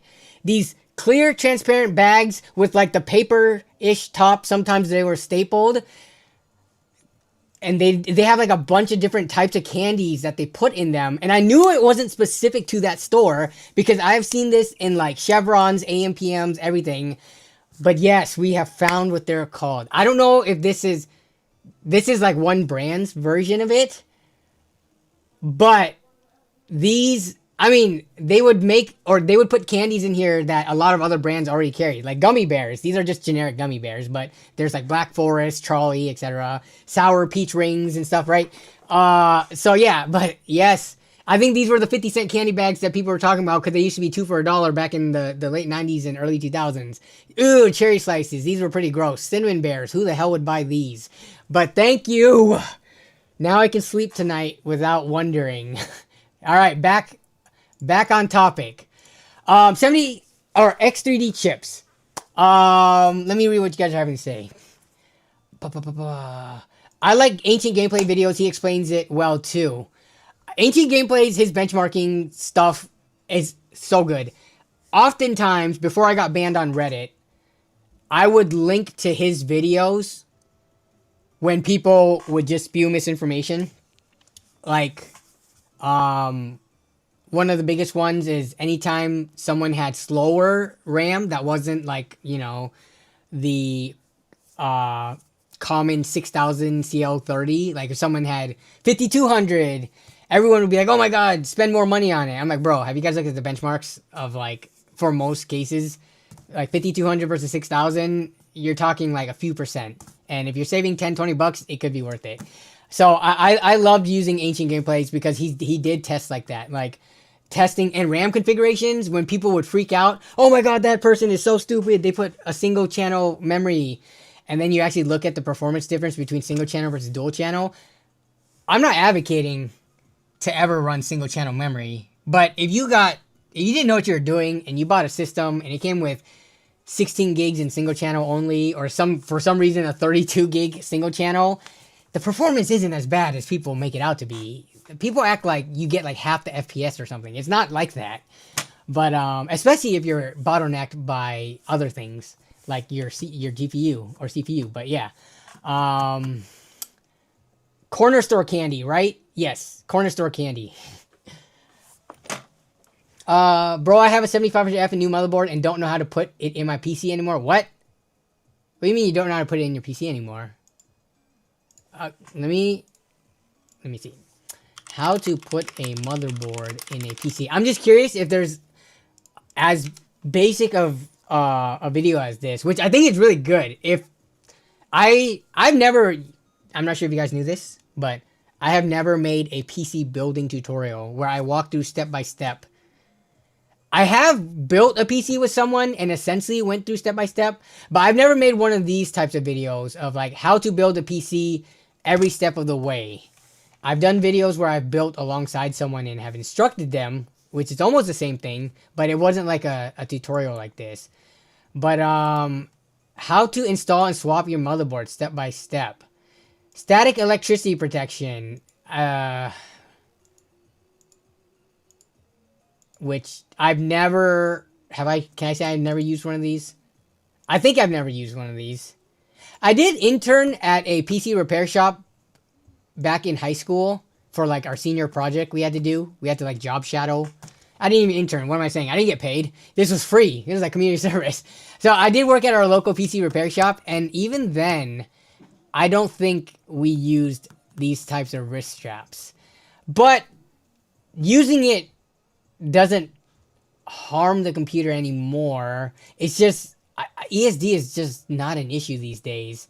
If it makes you feel better, then sure, you can get one. But I don't think... I build on wearing socks on carpet like all the time. It's not a big deal. There's videos of Linus and Electro Boom, and then Jay made his own video of like purposefully shocking PCs with static by like rubbing their socks on carpet and then touching the PC, and you can see like an arc, and nothing has happened. So removing the old motherboards. Okay, so they're showing how to disconnect everything. I mean, if you're worried about putting it in, just watch one of these guides because they'll cover it like really well. Yeah, I mean, I can already tell this video pretty much installing new motherboard, removing. Yeah, this one, it seems like, they show an example case of going through it. So I would just do that. I've seen TechYes build, dude. I only build on carpet. Okay, I would say 99% of my builds are standing on this carpeted floor without a rubber mat or like anti-static stuff. I've built a couple of PCs up in our main floor, which is hardwood, but the majority of them is like on this carpeted flooring down here. So building a PC on carpet and ESD is not a huge thing. Don't watch The Verge how to build a PC. I don't, you know how everyone like dunked on that guy? I don't know if I've ever watched that video fully. I think I might have only seen the highlights and reactions of other people. but I don't think I've sat down and watched from start to finish that Verge How to Build a PC. And you're probably going to say good because there's nothing to be gained from it. But I know it's filled with a bunch of misinformation, but I feel like the internet took that as an opportunity to just dunk on a person. Like, I don't, from what I've seen, I don't think it's as bad. Like, out of a scale of 1 to 10, or 0 to 10, right? I think like half the internet was like 0 out of 10 PC guide. Realistically, from what I've seen, looking at it, maybe I should watch it. Maybe we should watch it together. I wonder if they would copyright strike me. I bet it's closer to like a 4 or 5. Sure, the person gets information wrong, and maybe they install like something in the PC, the lower PCIe slot than the top one. But like, at the end of the day, a lot of those things are like have minor impacts on performance, and they might not have been the optimal way to do it.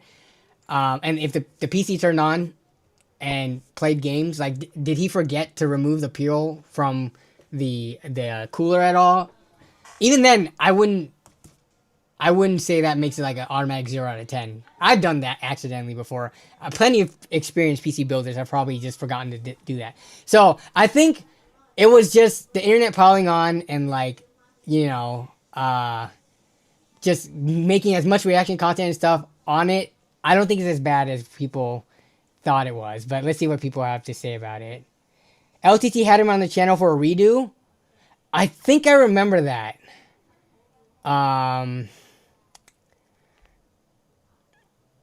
Life pro tip: never read/watch anything by The Verge. Lol. Aside from The Verge PC guide build guide, was The Verge already like a pretty disliked news outlet to begin with? I don't think I really knew of The Verge until that came out. And then I feel like that one PC building tutorial ruined The Verge's reputation. But as someone who didn't read it regularly, I'm not aware of like, were they like a pretty respectable tech news outlet prior to that? Or have they always been crappy? So I've shocked the top of a case before. I mean, I've had little zaps touching PC parts like all the time. I've never killed anything to do that.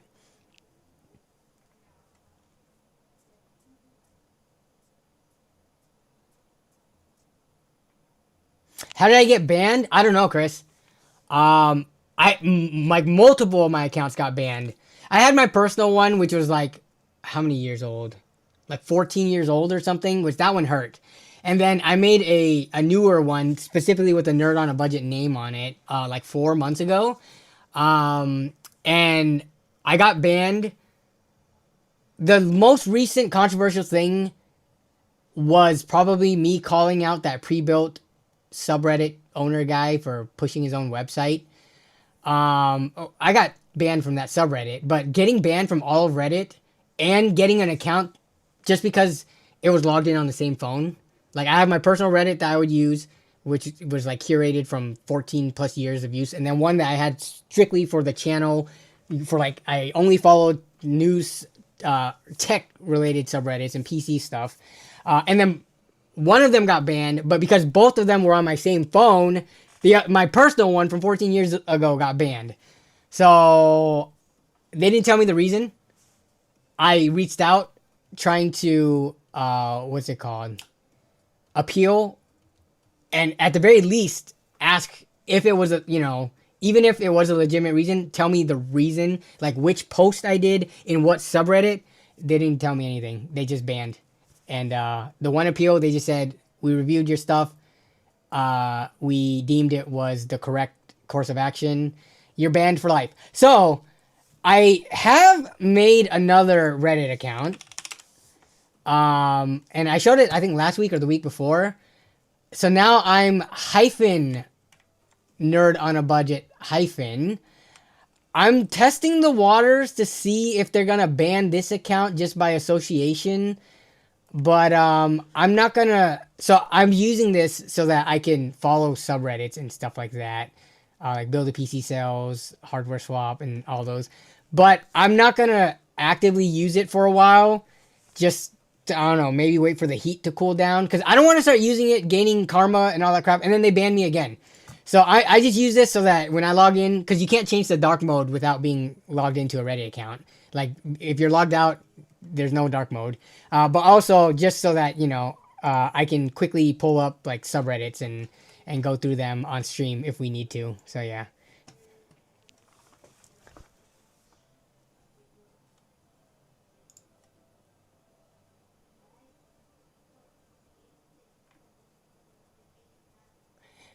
We need to dissect a Verge video together, lol, would be so fun. Okay, I'm going to put that in the stream submissions for... I don't think we can do that. That is going to take too much time. Let's see. Dissect Verge PC build together. Hopefully... So I put this in here. Remind me, we could probably do that next week, actually. I don't think there's going to be any tech news. So we can do that next week. And then... that should take a decent amount of time because I will be pausing and talking about it. And then, let's see. Speaking of LTT, I want to see another tech influencer build off. I'm curious if they're going to do another one. Let me look at their channel. So I think they make a lot of their decisions based on the success and of the viewerships of videos. But if we take a look at their channel, so let's see, stuff that's posted the first day gets like the hundreds of thousands of views, but then anything past, let's see, 4 days ago, 1 million, 1.5 million a week ago. So they usually sit at like, I think 1.5 million on average. Some of them eat less. Let me take apart a supercomputer. Like this is not too relatable, but interesting. Like nobody, you know, nobody has a supercomputer at home, like the average person. So stuff like that sometimes gets a little bit less than 1 million, but that was, oh my god, I forget how much content they post. React content from them I think usually doesn't do the best, but here's our video. 2 million. Okay, and when I say our video, I mean the video I was in. It is not ours because I did not do any of the editing or putting together. I was just there and participated. But if we look at the surrounding videos, so this isn't just to say because it's 2 months old, it's had more time to accumulate views, because the video next to it was also released beforehand, and that one's at 1.1. 1 million view here, 1.1. Scrapyard Wars. This is a Scrapyard Wars, which is, I think, very popular on the you know, for them, their series.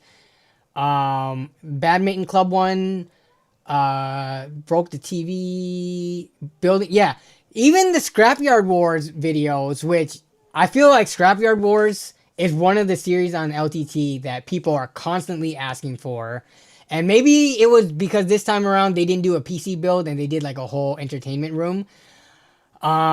Maybe people weren't jiving with that, but yeah, to see that those got like 1.2 million and stuff, and a lot of videos before it, I would say this was a pretty successful video. Though, aside from being successful, though, like with viewership, I think they have to weigh the, you know, the pros and cons of not only how many views could it potentially get, but also how much work it was. I don't know how much work this video was compared to all the others.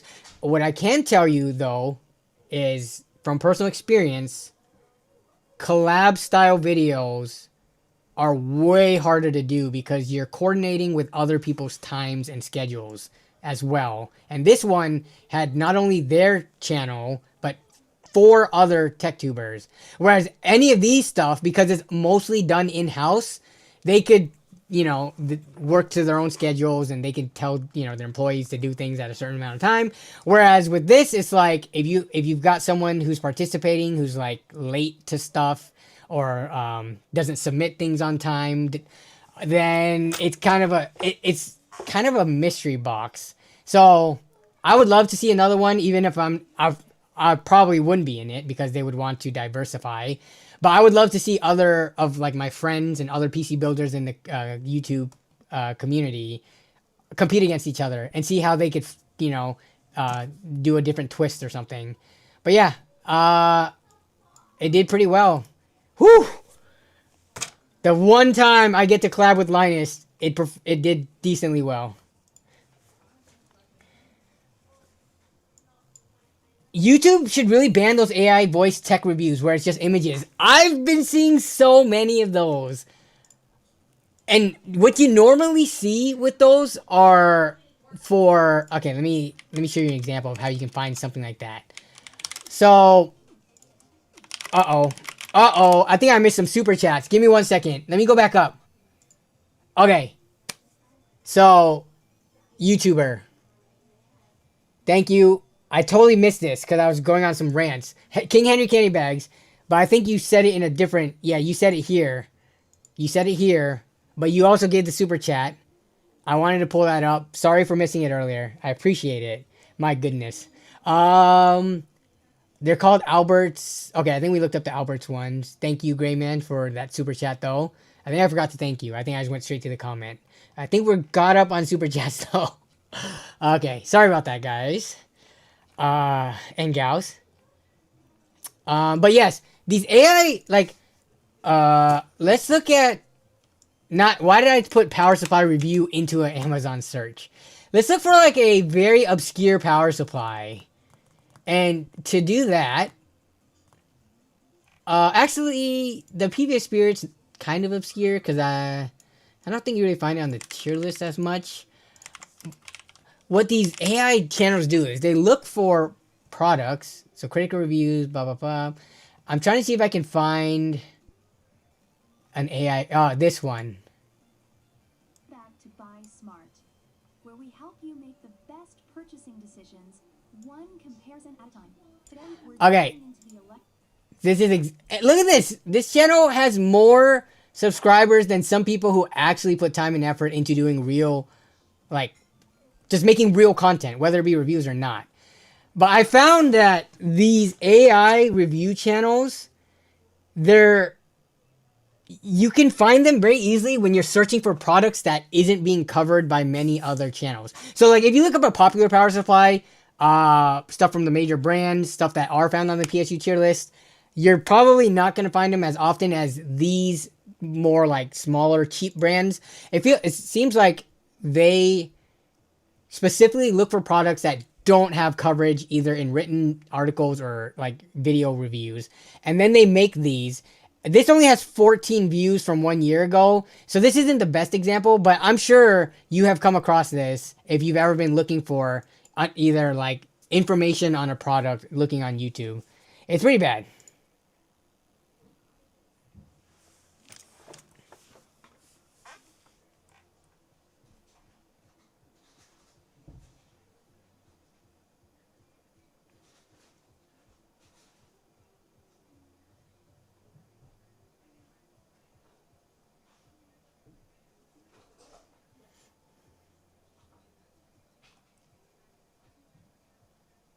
They should bring you back to... No. Maybe if they did, like, a bunch of, like, multiple of them and then bring the first place winners from multiple. But they should not bring me back for the next video. Okay. Latino CAD. Should I buy a PC pre-built from Micro Center? Power spec G729, 9070XT, 7800X3D, $1,500. Oh. That sounds like a great price for a PC with those specs. Power spec G729. Or wait for Black Friday. I don't think Black Friday is going to give that much better of deals. This is $15.99, but this is the system that you're talking about. So this is a 7800 XTD, B850, 32 gigs of RAM, 2 terabytes. Yeah, I think this is going to be pretty hard to beat. I don't know of many other system integrators. I think, well, 1600. If you're buying from Micro Center, I assume you have one nearby. You're not buying this shipped.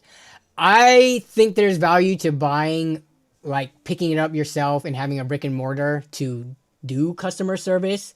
So even if, like, let's say Skytech or any of the other pre-built companies, system integrators, online had deals around this price, I think there is value to being able to take your PC physically into the Micro Center that you bought it from to get it diagnosed, to honor your warranty and stuff like that. So just looking at the specs of this and the price, considering, you know, could you build this cheaper yourself? Let's see. You might be able to build this. Let me think. You could, if you built it yourself, you'd save what, 100, 150 bucks? I think that would work out to be what the build fee is. We don't know the brand of everything here, but I think it'll be pretty tough to build these specs for much less than $1,500 without like a bunch of deal hunting and all that stuff. And then this has a legit Windows key. I don't know if you value that or not, but I would say the specs on this looks good. Could there be better deals that exist out there on the internet? I don't think by an amount that would make you like feel buyer's remorse. And same thing with Black Friday. Do I think there's going to be many deals with 7800 X3D, 9070 XTs for less than $1,600? Maybe. There might be one for $1,500. But one, that's not guaranteed. And well, this is depending on where it is, it might be, this is available in some places. But yeah, future potential cheaper deals are never guaranteed. And Black Friday is still, what? Like, almost a little bit less than a month away. You might be able to save $100, $50. Or you might not, and then you just waited a month for nothing. So, I'd say this is a good enough price to pull the trigger. It's sold out. No, this one's not sold out. Wait. I think it depends on... Wait. Let me see. Is this one actually sold out, or is it once we put a store? Like, let me look at Santa Clara. This one's... Yeah, 11 in stock in Santa Clara. So, it sounds like it is in store... in stock at the one... That's why they're asking about it, I think. Let me see. Yeah, Latino CAD. I assume this one's in stock. YouTube is basically run by AI now. Yeah, dude. It's sad. The amount of AI content that is overtaking the amount of followers and view count. And some people are saying it's just... I don't think it's just bots that are viewing AI channels. There are AI channels that are like garnering real views. And all they're doing is stealing content, adding captions over it, and a lot of times giving misinformation. I would love to block those AI if all the AI YouTube channels just got wiped off of the platform, I would not feel a single bit of remorse, or not remorse, but like sadness for them. Like, I think some of the arguments that people have had is like some of these people are from like third world countries and stuff like that. Stealing content, making slop stuff, I don't think that's an excuse. Like, you could be from those types of countries and make actual content that is worth watching. Like those cooking style videos or building those mud houses and stuff like that. People love watching those. Those videos showing like really horrible work conditions, like, you know, retreading a tire. Those ones, you can make content without stealing and without it being AI slop. And be from, you know, third world countries. But... Yeah, unfortunately, I don't see them banning it. I don't either.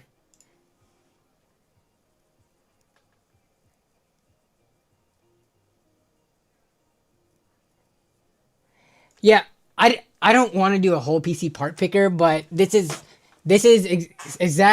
what you should do every single time. If you had a question about if you should buy a pre-built versus building it yourself. Well, first you gotta ask yourself, how confident are you building it yourself? Because if you're not confident at all, I don't think people just telling you go watch a YouTube video and stuff is gonna make you automatically, you know, feel like a pro at PC building. Pre-builts are fine. Do this. Do a PC part picker list of the exact same specs. If the price is within like $100 to $150, and you would rather just take the easy route, get it pre-built for you, get the warranty, pick it up in working turnkey condition, then do that. Once it starts to get to $200, then you gotta ask yourself, would you have rather had $200 worth of value in the build, or $200 in your pocket, or put that towards building it for the peace of mind, or for a pre-built? So, but these specs, I mean, I don't really foresee it being much less than, again, like, this is $1,600. Do we think there are system integrators selling this at $1,400 or less? I don't think so. They're out to make money. These are good specs. They add more for the build fee the higher the specs go.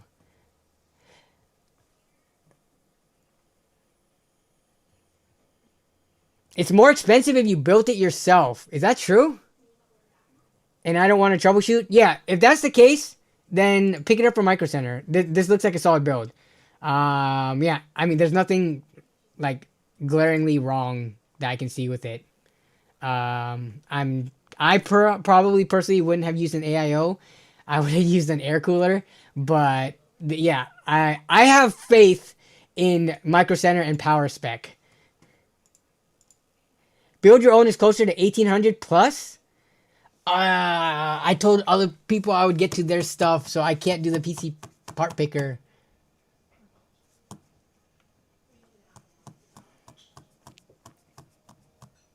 Power Spec is insanely good value. I love the G525 as well.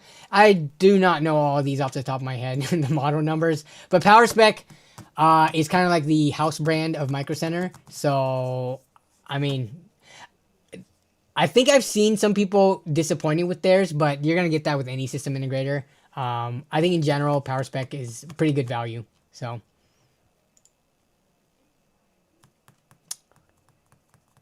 what is the power supply? I think it's probably a Power Spec power supply. And you know what? Even if they use like a C tier, I don't know what tier power supply they use. Let me see. We can take a look. See if Redditor's backed by a 750 watt. Okay. Do they tell you the brand of the power supply? Is Reddit going to save us on this one? 750 watt. It is a Power Spec one. Honestly,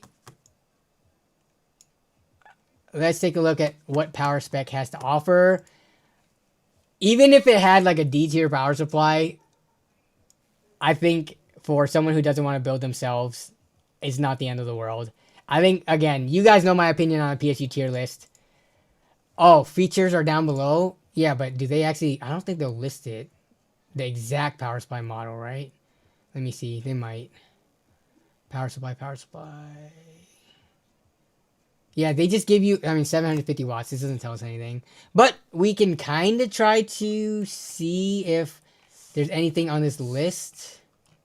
Power Spec. So, Power Spec. You got a B+, then EEEC. I guess what you could do is you could buy or you could look at it, and if you don't like it, you can return it. Let me look at the full list, see if they have anything else on here. But again, sometimes when you go with pre-builts, you can't choose. Here, okay, Power Spec, Micro Center. So I mean, they've got a wide range of power supplies. Surprisingly, I thought Power Spec units, there would have been more E and F tier ones. There's a surprisingly decent amount of like mid-tier units, like B's and C's and stuff. It's not like 90% E and F tiers. So it seems like there's a decently good chance that you'll have a unit that is pretty like usable. I consider anything like C, honestly, for a pre-built D tier and up, I'm not going to really bat an eye at. Other people are going to be way more concerned about these kinds of things. There would be more news stories and lawsuits if Micro Center was putting power supplies in their systems that were burning people's houses down or making their computers explode and starting fires and stuff like that. But yeah, I think when you look at pre-builts, that's kind of... That and motherboards, people seem to have the biggest like concern about, even though motherboards, even the cheapest motherboards get the job done for the most part, and it's not inherently dangerous. So power supplies, when it comes to like dangerous or not, is the thing that people hark on the most about. But I would say this, at the end of the day, this Power Spec build looks solid. Why would you have used an air cooler and not an AIO? Because it's a simpler part. Because it would have made the build cheaper, because, you know, I'm pretty confident an air cooler will last 10 years and not so much an AIO. Yeah, I mean, that's mostly it. All their 751 watts are B tier apart from the one that's C tier, but I bet it's a GFM. Yeah, so you could definitely, like, you could probably ask the person who's at the, you know, PC, the pre-built area, or I don't know how you buy pre-built at Micro Center. The associate that's going to help you, you can ask them, and if they don't know, they could probably ask somebody, or they can just open up the box and let you take a look at it before you buy it. So, yeah, I think you should be good. You save around 200 bucks. Okay, so build it yourself. So you can build this for 1400. Um, does that include like prices right now, or do you have to deal hunt a bit? Where are people getting these insane numbers? Build it yourself is like 1400 without Windows key. Wait, where are people getting these others? There's an Acer system with 5070 Ti, 14700F for 1530. Yeah, I don't know if a lot of people are gonna want to be locked into Intel and they're already.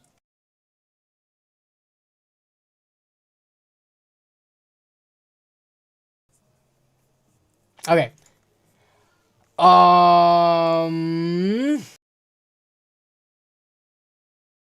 We had to take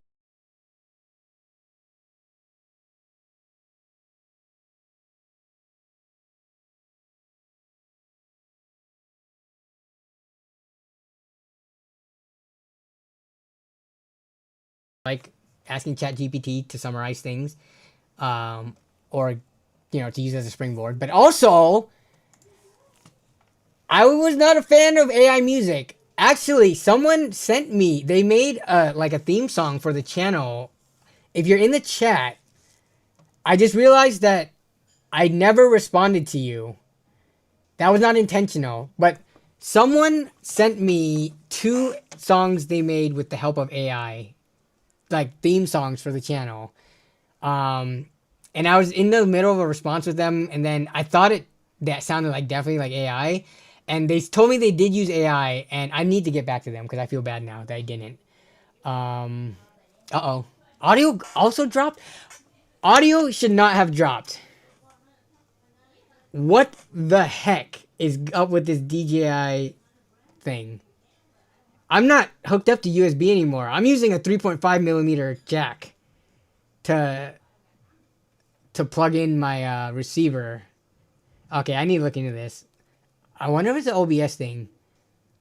Why did the audio drop? It only dropped for 20 seconds? That is a long time. Yeah, what the heck? That should not have happened. But sorry. Okay, so I was talking about AI music. I'm not sure what you guys heard. Someone sent me a theme song, Nerd on a Budget theme song that they used and made AI from. I forgot to respond in our last email back and forth. I need to get back to them and thank them for doing that. And then maybe I'll play it for the channel. But N2Tech, it was you. Okay, sorry. I just didn't remember exactly who it was. I'm sorry. After you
because what's it called? Oh my god. I'm mute? There's no way. I My guy does not confirm himself with chat until he's done. Yeah, audio's back. So, is it because when I talk a very long time, you missed all of that? Oh, that's awesome. What is going on? I'm just gonna, okay, I'm watching the audio levels now, and then I'm just gonna keep talking, and then, see, it's not gonna want to cut off when I'm not talking about anything important. All that, wait, is it when he clicks into Discord? Let's see. Click into Discord. Nope, I'm in Discord right now. That's not it. Is it when I click into OBS? That's not it either. It's either the mic or YouTube. Dude, I swear it's gotta be YouTube. Because anytime I've looked at the audio levels in OBS, the bars are moving. And like, I cannot recreate this issue. Maybe when I switch scenes, test 1, 2. Nope, I'm switching scenes and I think the audio is just fine, right? Are we gonna troubleshoot this tonight? When you switch scenes, maybe it bugs out. I don't know. It seems like I'm switching scenes without cutting out. And you told me it was cutting out for 20 seconds at a time. So, did stream die?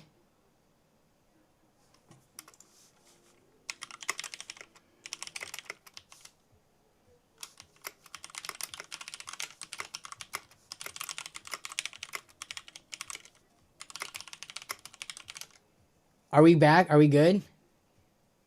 Are we good? I think this is YouTube. Because my internet, let me check my internet speed. Let me do a quick. Yeah, on OBS, like I can show you guys. Like I swear, I'm not lying. In terms of like stream health, test 1, 2, is my mic still good? Yeah, so like if we look at this, like on OBS's side of thing, my bit rate's fine. Like my CPU usage isn't too crazy high. My drop frame, this is kind of laggy because it's my phone recording it, but like 0 drop frames. And then the entire time, my audio levels, from what I'm seeing, is looking like fine. So, I'm thinking it's a YouTube thing because we can't recreate it. If it's anything on my side, I'm doing the same stuff that caused it to cut out before, and it's not doing it. Amazon servers, maybe reboot. Yeah. Google Cloud was down after AWS reset. Wait, chat broke as well? Tim! First number budget stream. It's 3:12 a.m. See, I'm trying to think of... Here, let me put this down here. No. Not that. But, okay. Let me... I gotta repeat everything. I did lose audio for a few seconds about 4 minutes ago. Yeah, when you switch all those screens, it crashed my YouTube tab. That shouldn't really be a thing. Your mic dropped as soon as you start talking. Okay, yeah. Yep. Thanks, Chris. I personally think it's on YouTube's side because, like, I'm going to switch a bunch of scenes at the same... Look at this. We're just going to switch back and forth. Sorry if this gives you guys a headache. But, like, the mic isn't even dropping once now. And I could even... Here. I'll show you another thing. Before, when I was moving this, it would cut off. But let me check. When I used to move this, it would cut the audio off. But now that I am plugged into the 3.5mm, I think the audio is fine. So I think I fixed the mic drop off due to USB issue. I can move this all I want, and the mic isn't going to cut off. It's stuttering because I don't know why. When I use my this as a webcam, because it's over Wi-Fi, for some reason, it's the video stutters. But unless you're saying this part's stuttering now too. Get this man an Elgato prompter. I don't know if I would use the Elgato prompter though. Because I'm often looking at the actual... Like, I would put only the chat on the Elgato prompter. How do you get your phone connected to stream? I really want to know how. Droid Cam is the app. Let me see if I can pull it up. Get this, and then you have to get the plugin for OBS. But Droid Cam by Dev47 Apps. OBS plugin. Let's see if it goes to the OBS website. But it's called Droid Cam. And then you could use it to do what I do, basically. Okay, is the chat still going on? Can I finally look at Calbino's build that has the same sapphire motherboard and an all gunmetal theme? So gunmetal and gray cable extensions with gunmetal sapphire graphics card and gunmetal motherboard. You're still getting the stutter? Are we stuttering? I still have 0 drop frames. Is YouTube... Remember YouTube... Was it last week or the week before? YouTube was crapping itself. So, I don't think it's on my end just because... let me run the internet speed test. Let me see what my up and down are. Yeah, down is like 750 right now.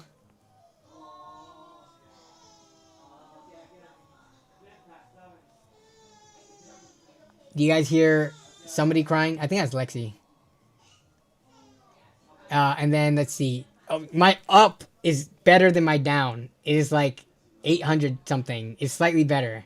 So yeah, I think whatever's going on, I think it might be YouTube side from what I can see. But yeah, this build very clean with the white LEDs in here with that gunmetal. And this is in final build is a Ryzen 9600X with a 9060 XT 16GB, very solid combo.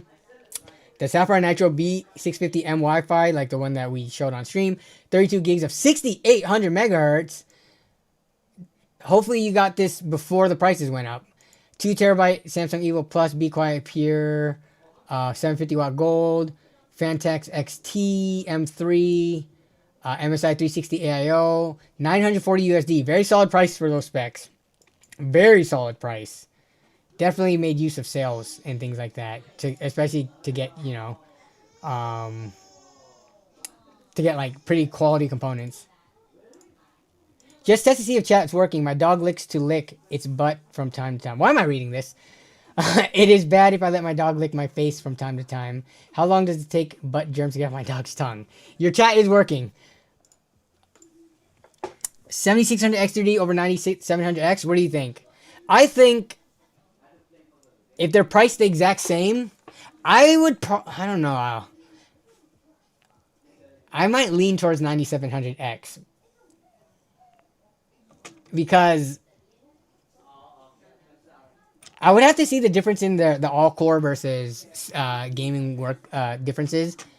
I think most people would play games at 1440p, like high settings, where you're gonna balance the load out between the graphics card and the 9700X. So, like the X3D chips, I feel like is if you really think you need those extra frames, and you know buttery smoothness from improved 1% lows, but it's not like the 9700X doesn't give you good performance already, right? I would lean 9700X if they were the same exact price. You think about carving some pumpkins? We did carve pumpkins. Oh, I can post pictures. I have pictures of the girls from the pumpkin patch, and we put them in pumpkins. Actually, let me see. Maybe I can show one picture. But okay, we looked at this build. What else were we supposed to look at? Someone's PC part picker list. This one. I'm trying. Oh, no, stop. Go away. I was not supposed to do that. Okay. PC part picker list.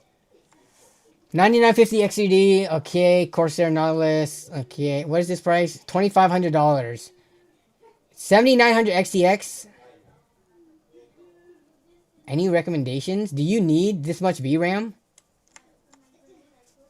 And I'm just going to assume these prices aren't accurate because I don't know if I would recommend anyone pay near $900 right now for a 7900 XTX. But let's just assume you're not going to pay this price. But just in terms of the parts themselves, let's see. You're going for a white themed build, okay, except for the graphics card. probably because it's really expensive. Actually, I feel like the white 9070 XTs have decent prices. Like the new gen graphics cards, it seems like there's white stuff that's not overpriced.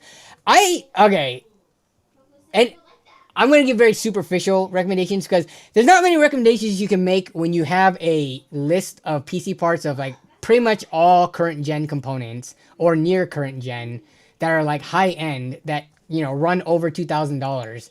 Like at that point, you're starting to get into preferences with regards to aesthetics and like, this, I'm surprised this 360 Corsair cooler is only 120. That's actually not bad, considering Corsair coolers can often run up to like much more.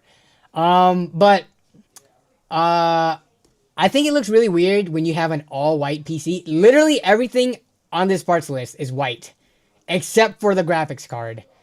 I personally do not like the look of that. Either mix in more black parts so that you can have a black and white build. But when you're going for all white like this, and then you throw in just a black graphics card, I think that looks off. Like, that's like, you made it 80% of the way. Why not just go the 100 and get the white graphics card? Or paint it yourself if that's what you plan on doing. But okay.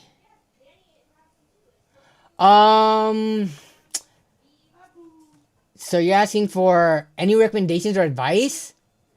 Not really. I mean, you are going for some more branded stuff like Corsair memory. Wait, 64 gigs? I mean, aside from you could get much cheaper white RGB memory, you could get slightly cheaper, but I mean, 180 for a 2 terabyte 990 Pro. I mean, you could save like 30 or 40 bucks going for a non-Samsung drive. Aside, like, the specs themselves are fine. You just chose more premium parts. That RAM just seems a little ridiculous though. 400 for 64 gigs. What's up? Yeah. You want me to take one of them, or are you good? If you want to, no, everybody's here. My dad's here too. Okay. Yeah. I'll finish up. Their grandpa is here too. My father-in-law is here. But yeah. I feel like when a build gets up to a certain threshold in price, is the mic still working? Okay, it's still working. Once you get to a certain threshold in price, it's really hard to go wrong except for like this RAM. But minus this RAM and maybe minus this graphics card. But if, I don't know, man, you might, for some reason, you might want the slightly better raster performance of this than the 9070 XT. I would say, I would personally go 9070 XT over a 7900 XTX. But if you specifically want VRAM, then there's not many options that has 24 gigs. So yeah, everything else looks fine though. I mean, like a 9950 X3D, that's just if you want the most expensive, you know, best of the best X3D chip. I personally do not think this is worth $650 or whatever other sale price it might be over a 9800 or a 7800 X3D. But like I don't even know if you would be able to sense the difference. So yeah, CPU, I would knock it down to like 9800 XRD, unless specifically you've looked at the benchmarks, you know what games you play, and you want that extra bit of performance bump, RAM and that. How old is Grandpa? And don't say 55. How old is he? He's young. My in-laws had my wife and her siblings when they were like pretty young. I think he's not even 60 yet. So he's not 55, but he is a little young. He is definitely younger. My in-laws are much younger than my parents by like 10 to 15 years. No, his grandpa is 6'7". Oh my god. 6'7". I did the thing. Okay. Did we look at... I didn't miss any other super chats, right? I got everybody. I want to finish off with this AI thing. So we're talking about AI music. N2 Tech. I'll play yours next week. But I did not think that we would get to a point where this would be AI music. If you played me this and I didn't find this YouTube channel, which is called Reimagined AI, if I just heard this, I would be like, wow, that is a good song. That is a good remake slash remix. I don't think this is an official song, so I probably won't get copyright strike, but I'm going to play a little bit of it.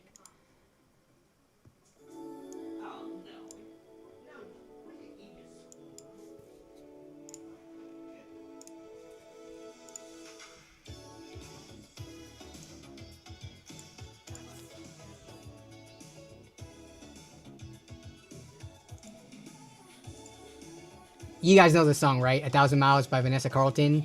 That song. Is it not capturing the desktop audio? It's showing. It is definitely showing that it's capturing on my end. What? OBS, I'm going to kill you. My audio levels, Chris. Chris is the stream technician. Chris. I'm such a noob at this. But, okay. See, so I'm going to play this. This is the desktop audio levels. Is there any reason why that is not going through? We can hear, yeah, it's probably coming through my mic. OBS living up to its name. What does OBS even stand for? Open Broadcast Software, right? Yeah. Does OBS have a bad reputation? I thought OBS was one of the better ones. I knew that all these tech problems are happening to being a tech YouTuber versus being a streamer is very different.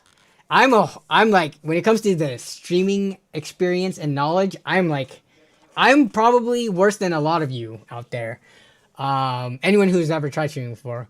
But that source might not be set properly. I haven't changed this. Like when we were watching Computex or previous videos, the Cricket video from last week, didn't the audio from that, was there audio or did I not have the audio playing? But we've watched stuff with audio before and I've not changed settings. So this is very annoying how it could just stop working. I'm going to have to look into this. I wonder if it's because I'm using that 3.5 millimeter now with the receiver. I wonder if that messed it up. Commonly resets audio sources, especially if audio. Yes. Well, I did plug in. All right, let me go to the advanced audio properties, desktop audio, monitor off. Is it playing now? Let me see. Just making my way through the crowd. Is it coming through the correct way, or is it still coming through the mic on the side? Oh, it's there? Interesting. All I did was I had it on a separate audio track 2, because when I record, I want me on one, that on 2, so if I were to edit it, they're isolated from each other and not mixed. Now I just put it on 1. Now it's mixed, which kind of sucks, but it worked. Okay. I'm going to play this for a bit, and then you give me your thoughts on it. If this is AI, knowingly.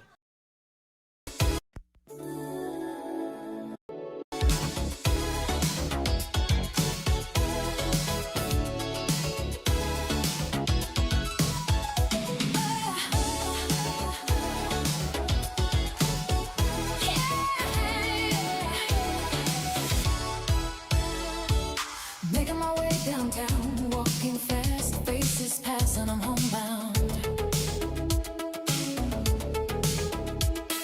Staring blankly ahead, just making my way. I think it sounds really good too. Like, I'm kind of embarrassed to say that because, again, this is going to steal jobs from artists and musicians. And I need you, and I miss you, and now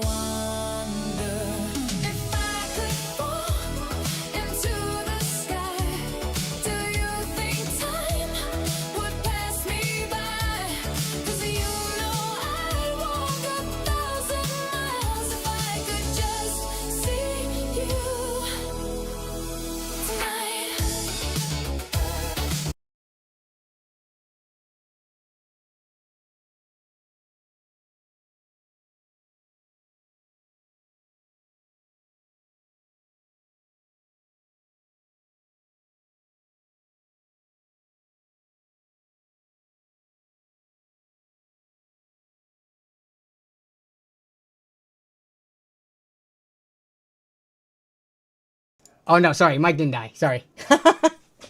I didn't unmute myself. That was me that time. I swear the other times was not. I don't have a hotkey for muting myself. So, I muted myself because I didn't want to, it to pick up double audio. That one was me. I swear that was the only time I've muted myself. The other times was not me muting myself. I would call myself out if I did. But what I was saying is, isn't that scary good? Like, that's legitimately what I would reimagine that song in the 80s would sound like.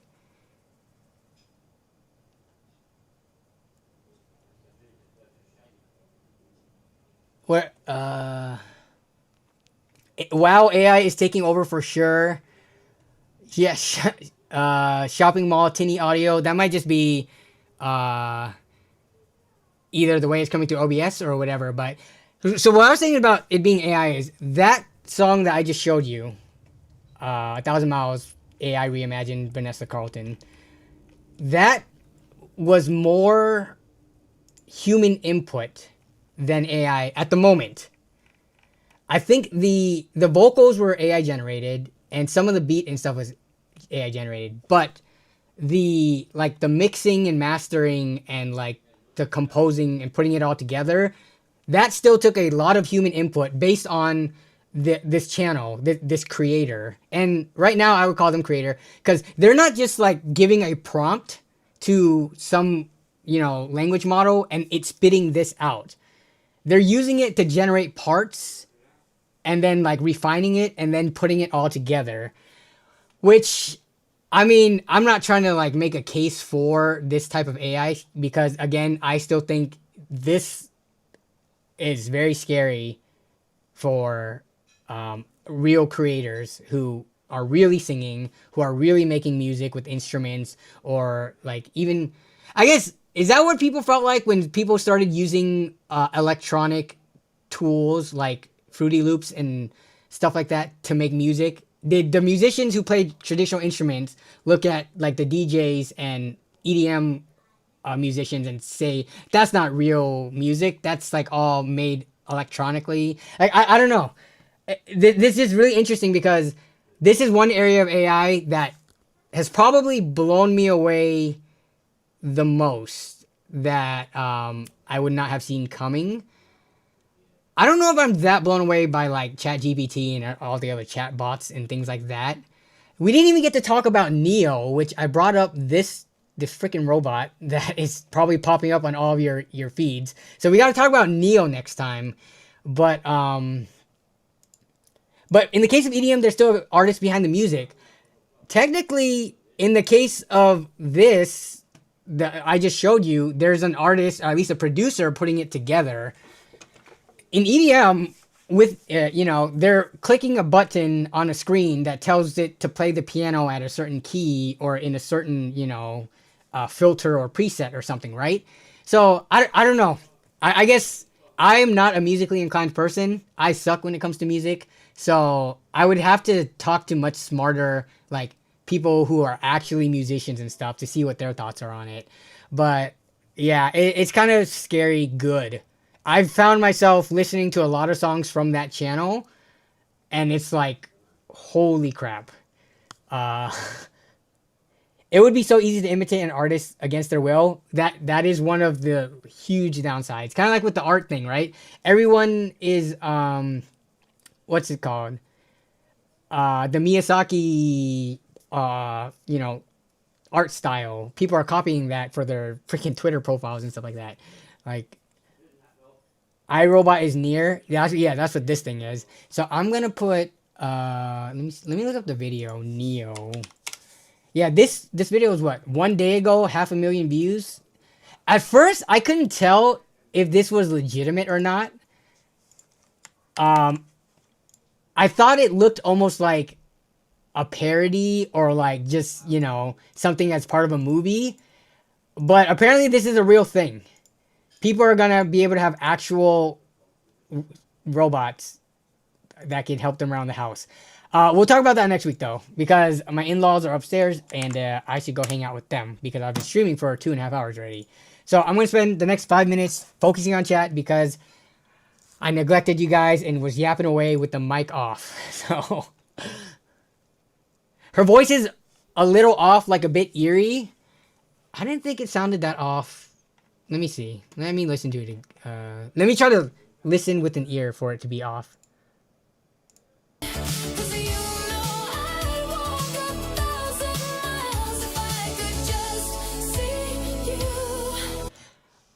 I think in a blind test, if you played some other similar genre 80s music next to that, I could, if you told me this one sounded a little off, I could find other songs that were sung by real people and say, oh, it has that same similarity of offness, if you get what I'm saying, right? Like in a blind test, it would be really hard to tell that this was AI.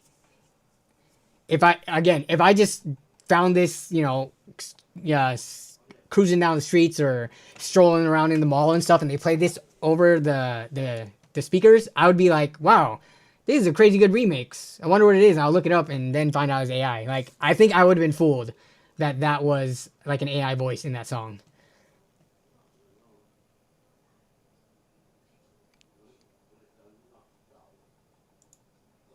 The LTT clip is really short. Okay, let me see. Oh, Chris was slow when everything's getting hit at the same time. But realistically, for gaming, especially some of the older games that we're going to be playing, it shouldn't matter that much. There you are.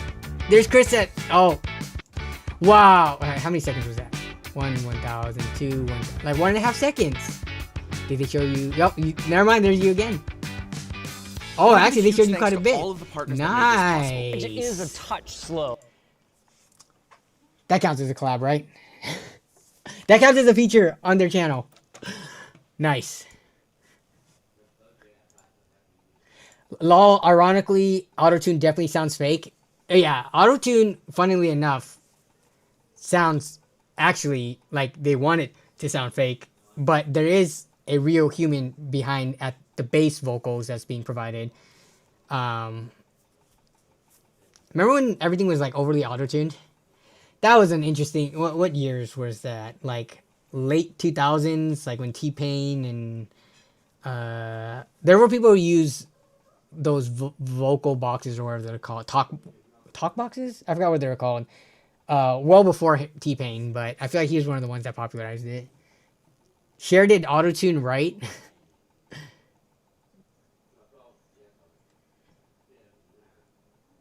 Unsure if your mic was muted during my pre-built comment. What was your pre-built comment? What was your pre-built comment? Garmakin. Here's the pre-built I was talking about. So we're unsure 1530. Appreciate the opinion on it. We're going to do a quick one. I am not going to recommend any system that has 13th or 14th gen Intel unless it is heavily discounted. Like, I would need to see this at $1,300 before I would be like, yeah, I would pick that over an AMD-based system. I like the 5070 Ti, but locking yourself into this motherboard, see, everything else is good. Even if they put in an AMD that wasn't an X3D chip, but even if they put in like a 9700X or something, I would be way more for it. I'm just not a fan of Intel already being done with this socket.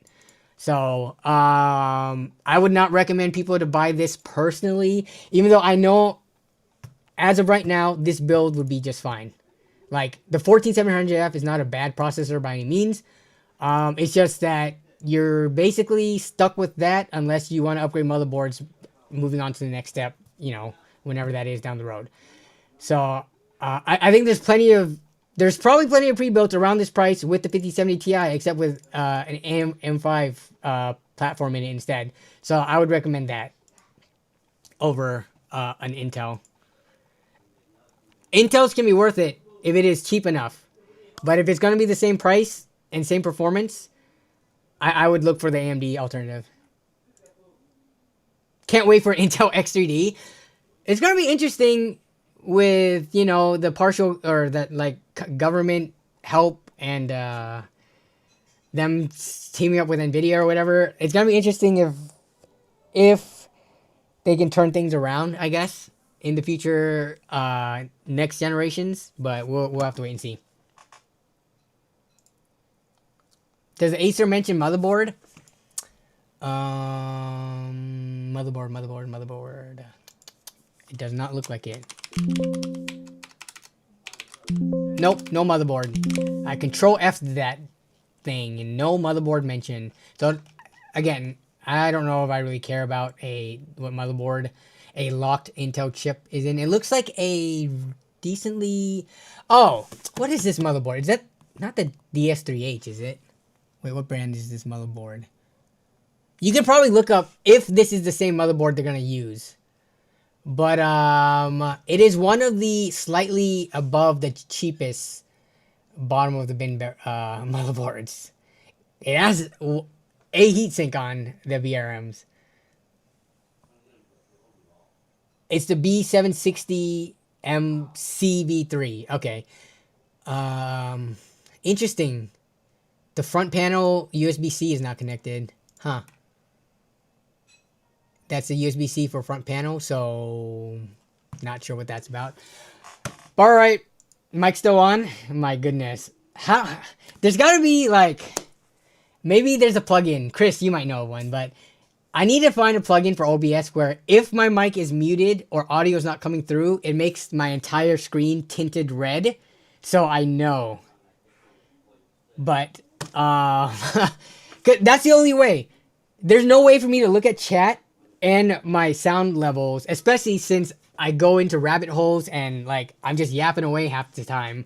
There's no way for me to like know without, you know, it being too late in the future. I could be better and read chat, but the reason I don't read chat is because it's hard for me to look at and read while I'm talking about something else. Like it would break up my train of thought way more than it already is, right? So like I'm trying to have a coherent sentence that makes sense right now while looking at the chat and reading and comprehending what you guys are saying, and it is very difficult, and that's why I'm kind of always looking around or looking at like blankly into my screen. But to focus and actually read chat while talking, that would be too difficult. So I don't think that would be a good solution for me, you know, being able to know when my mic is muted, unfortunately. So I need to find a plugin that makes my screen red. Maybe it's easy to program. I don't know. Or an amber light that glows when muted. Yeah, but the thing is, did anyone think of making that plugin? Because I'm too stupid to make it myself. But all right, that's going to be it for this week's stream, y'all. If you are trick-or-treating or taking your loved ones to go trick-or-treating and getting candy and stuff, stay safe. You know, the world, the country, I feel like is just kind of crazy right now. It's probably always been crazy, but we have social media to amplify it and to record it now. But yeah, stay safe, and I will catch you all next week in next week's stream. If you guys are dressing up and stuff, feel free to post pictures in the Discord server. We can look at people's Halloween costumes. Chris, you could post your Mortal Kombat one. I love seeing your Sub-Zero, your Sub-Zero costume every single year. But new Mortal Kombat movie is also coming out in the new year. So that's somewhat exciting. But yeah, you guys have a great rest of your week. Have a safe Halloween. And I will see you in the Discord server and next week's stream. Bye-bye.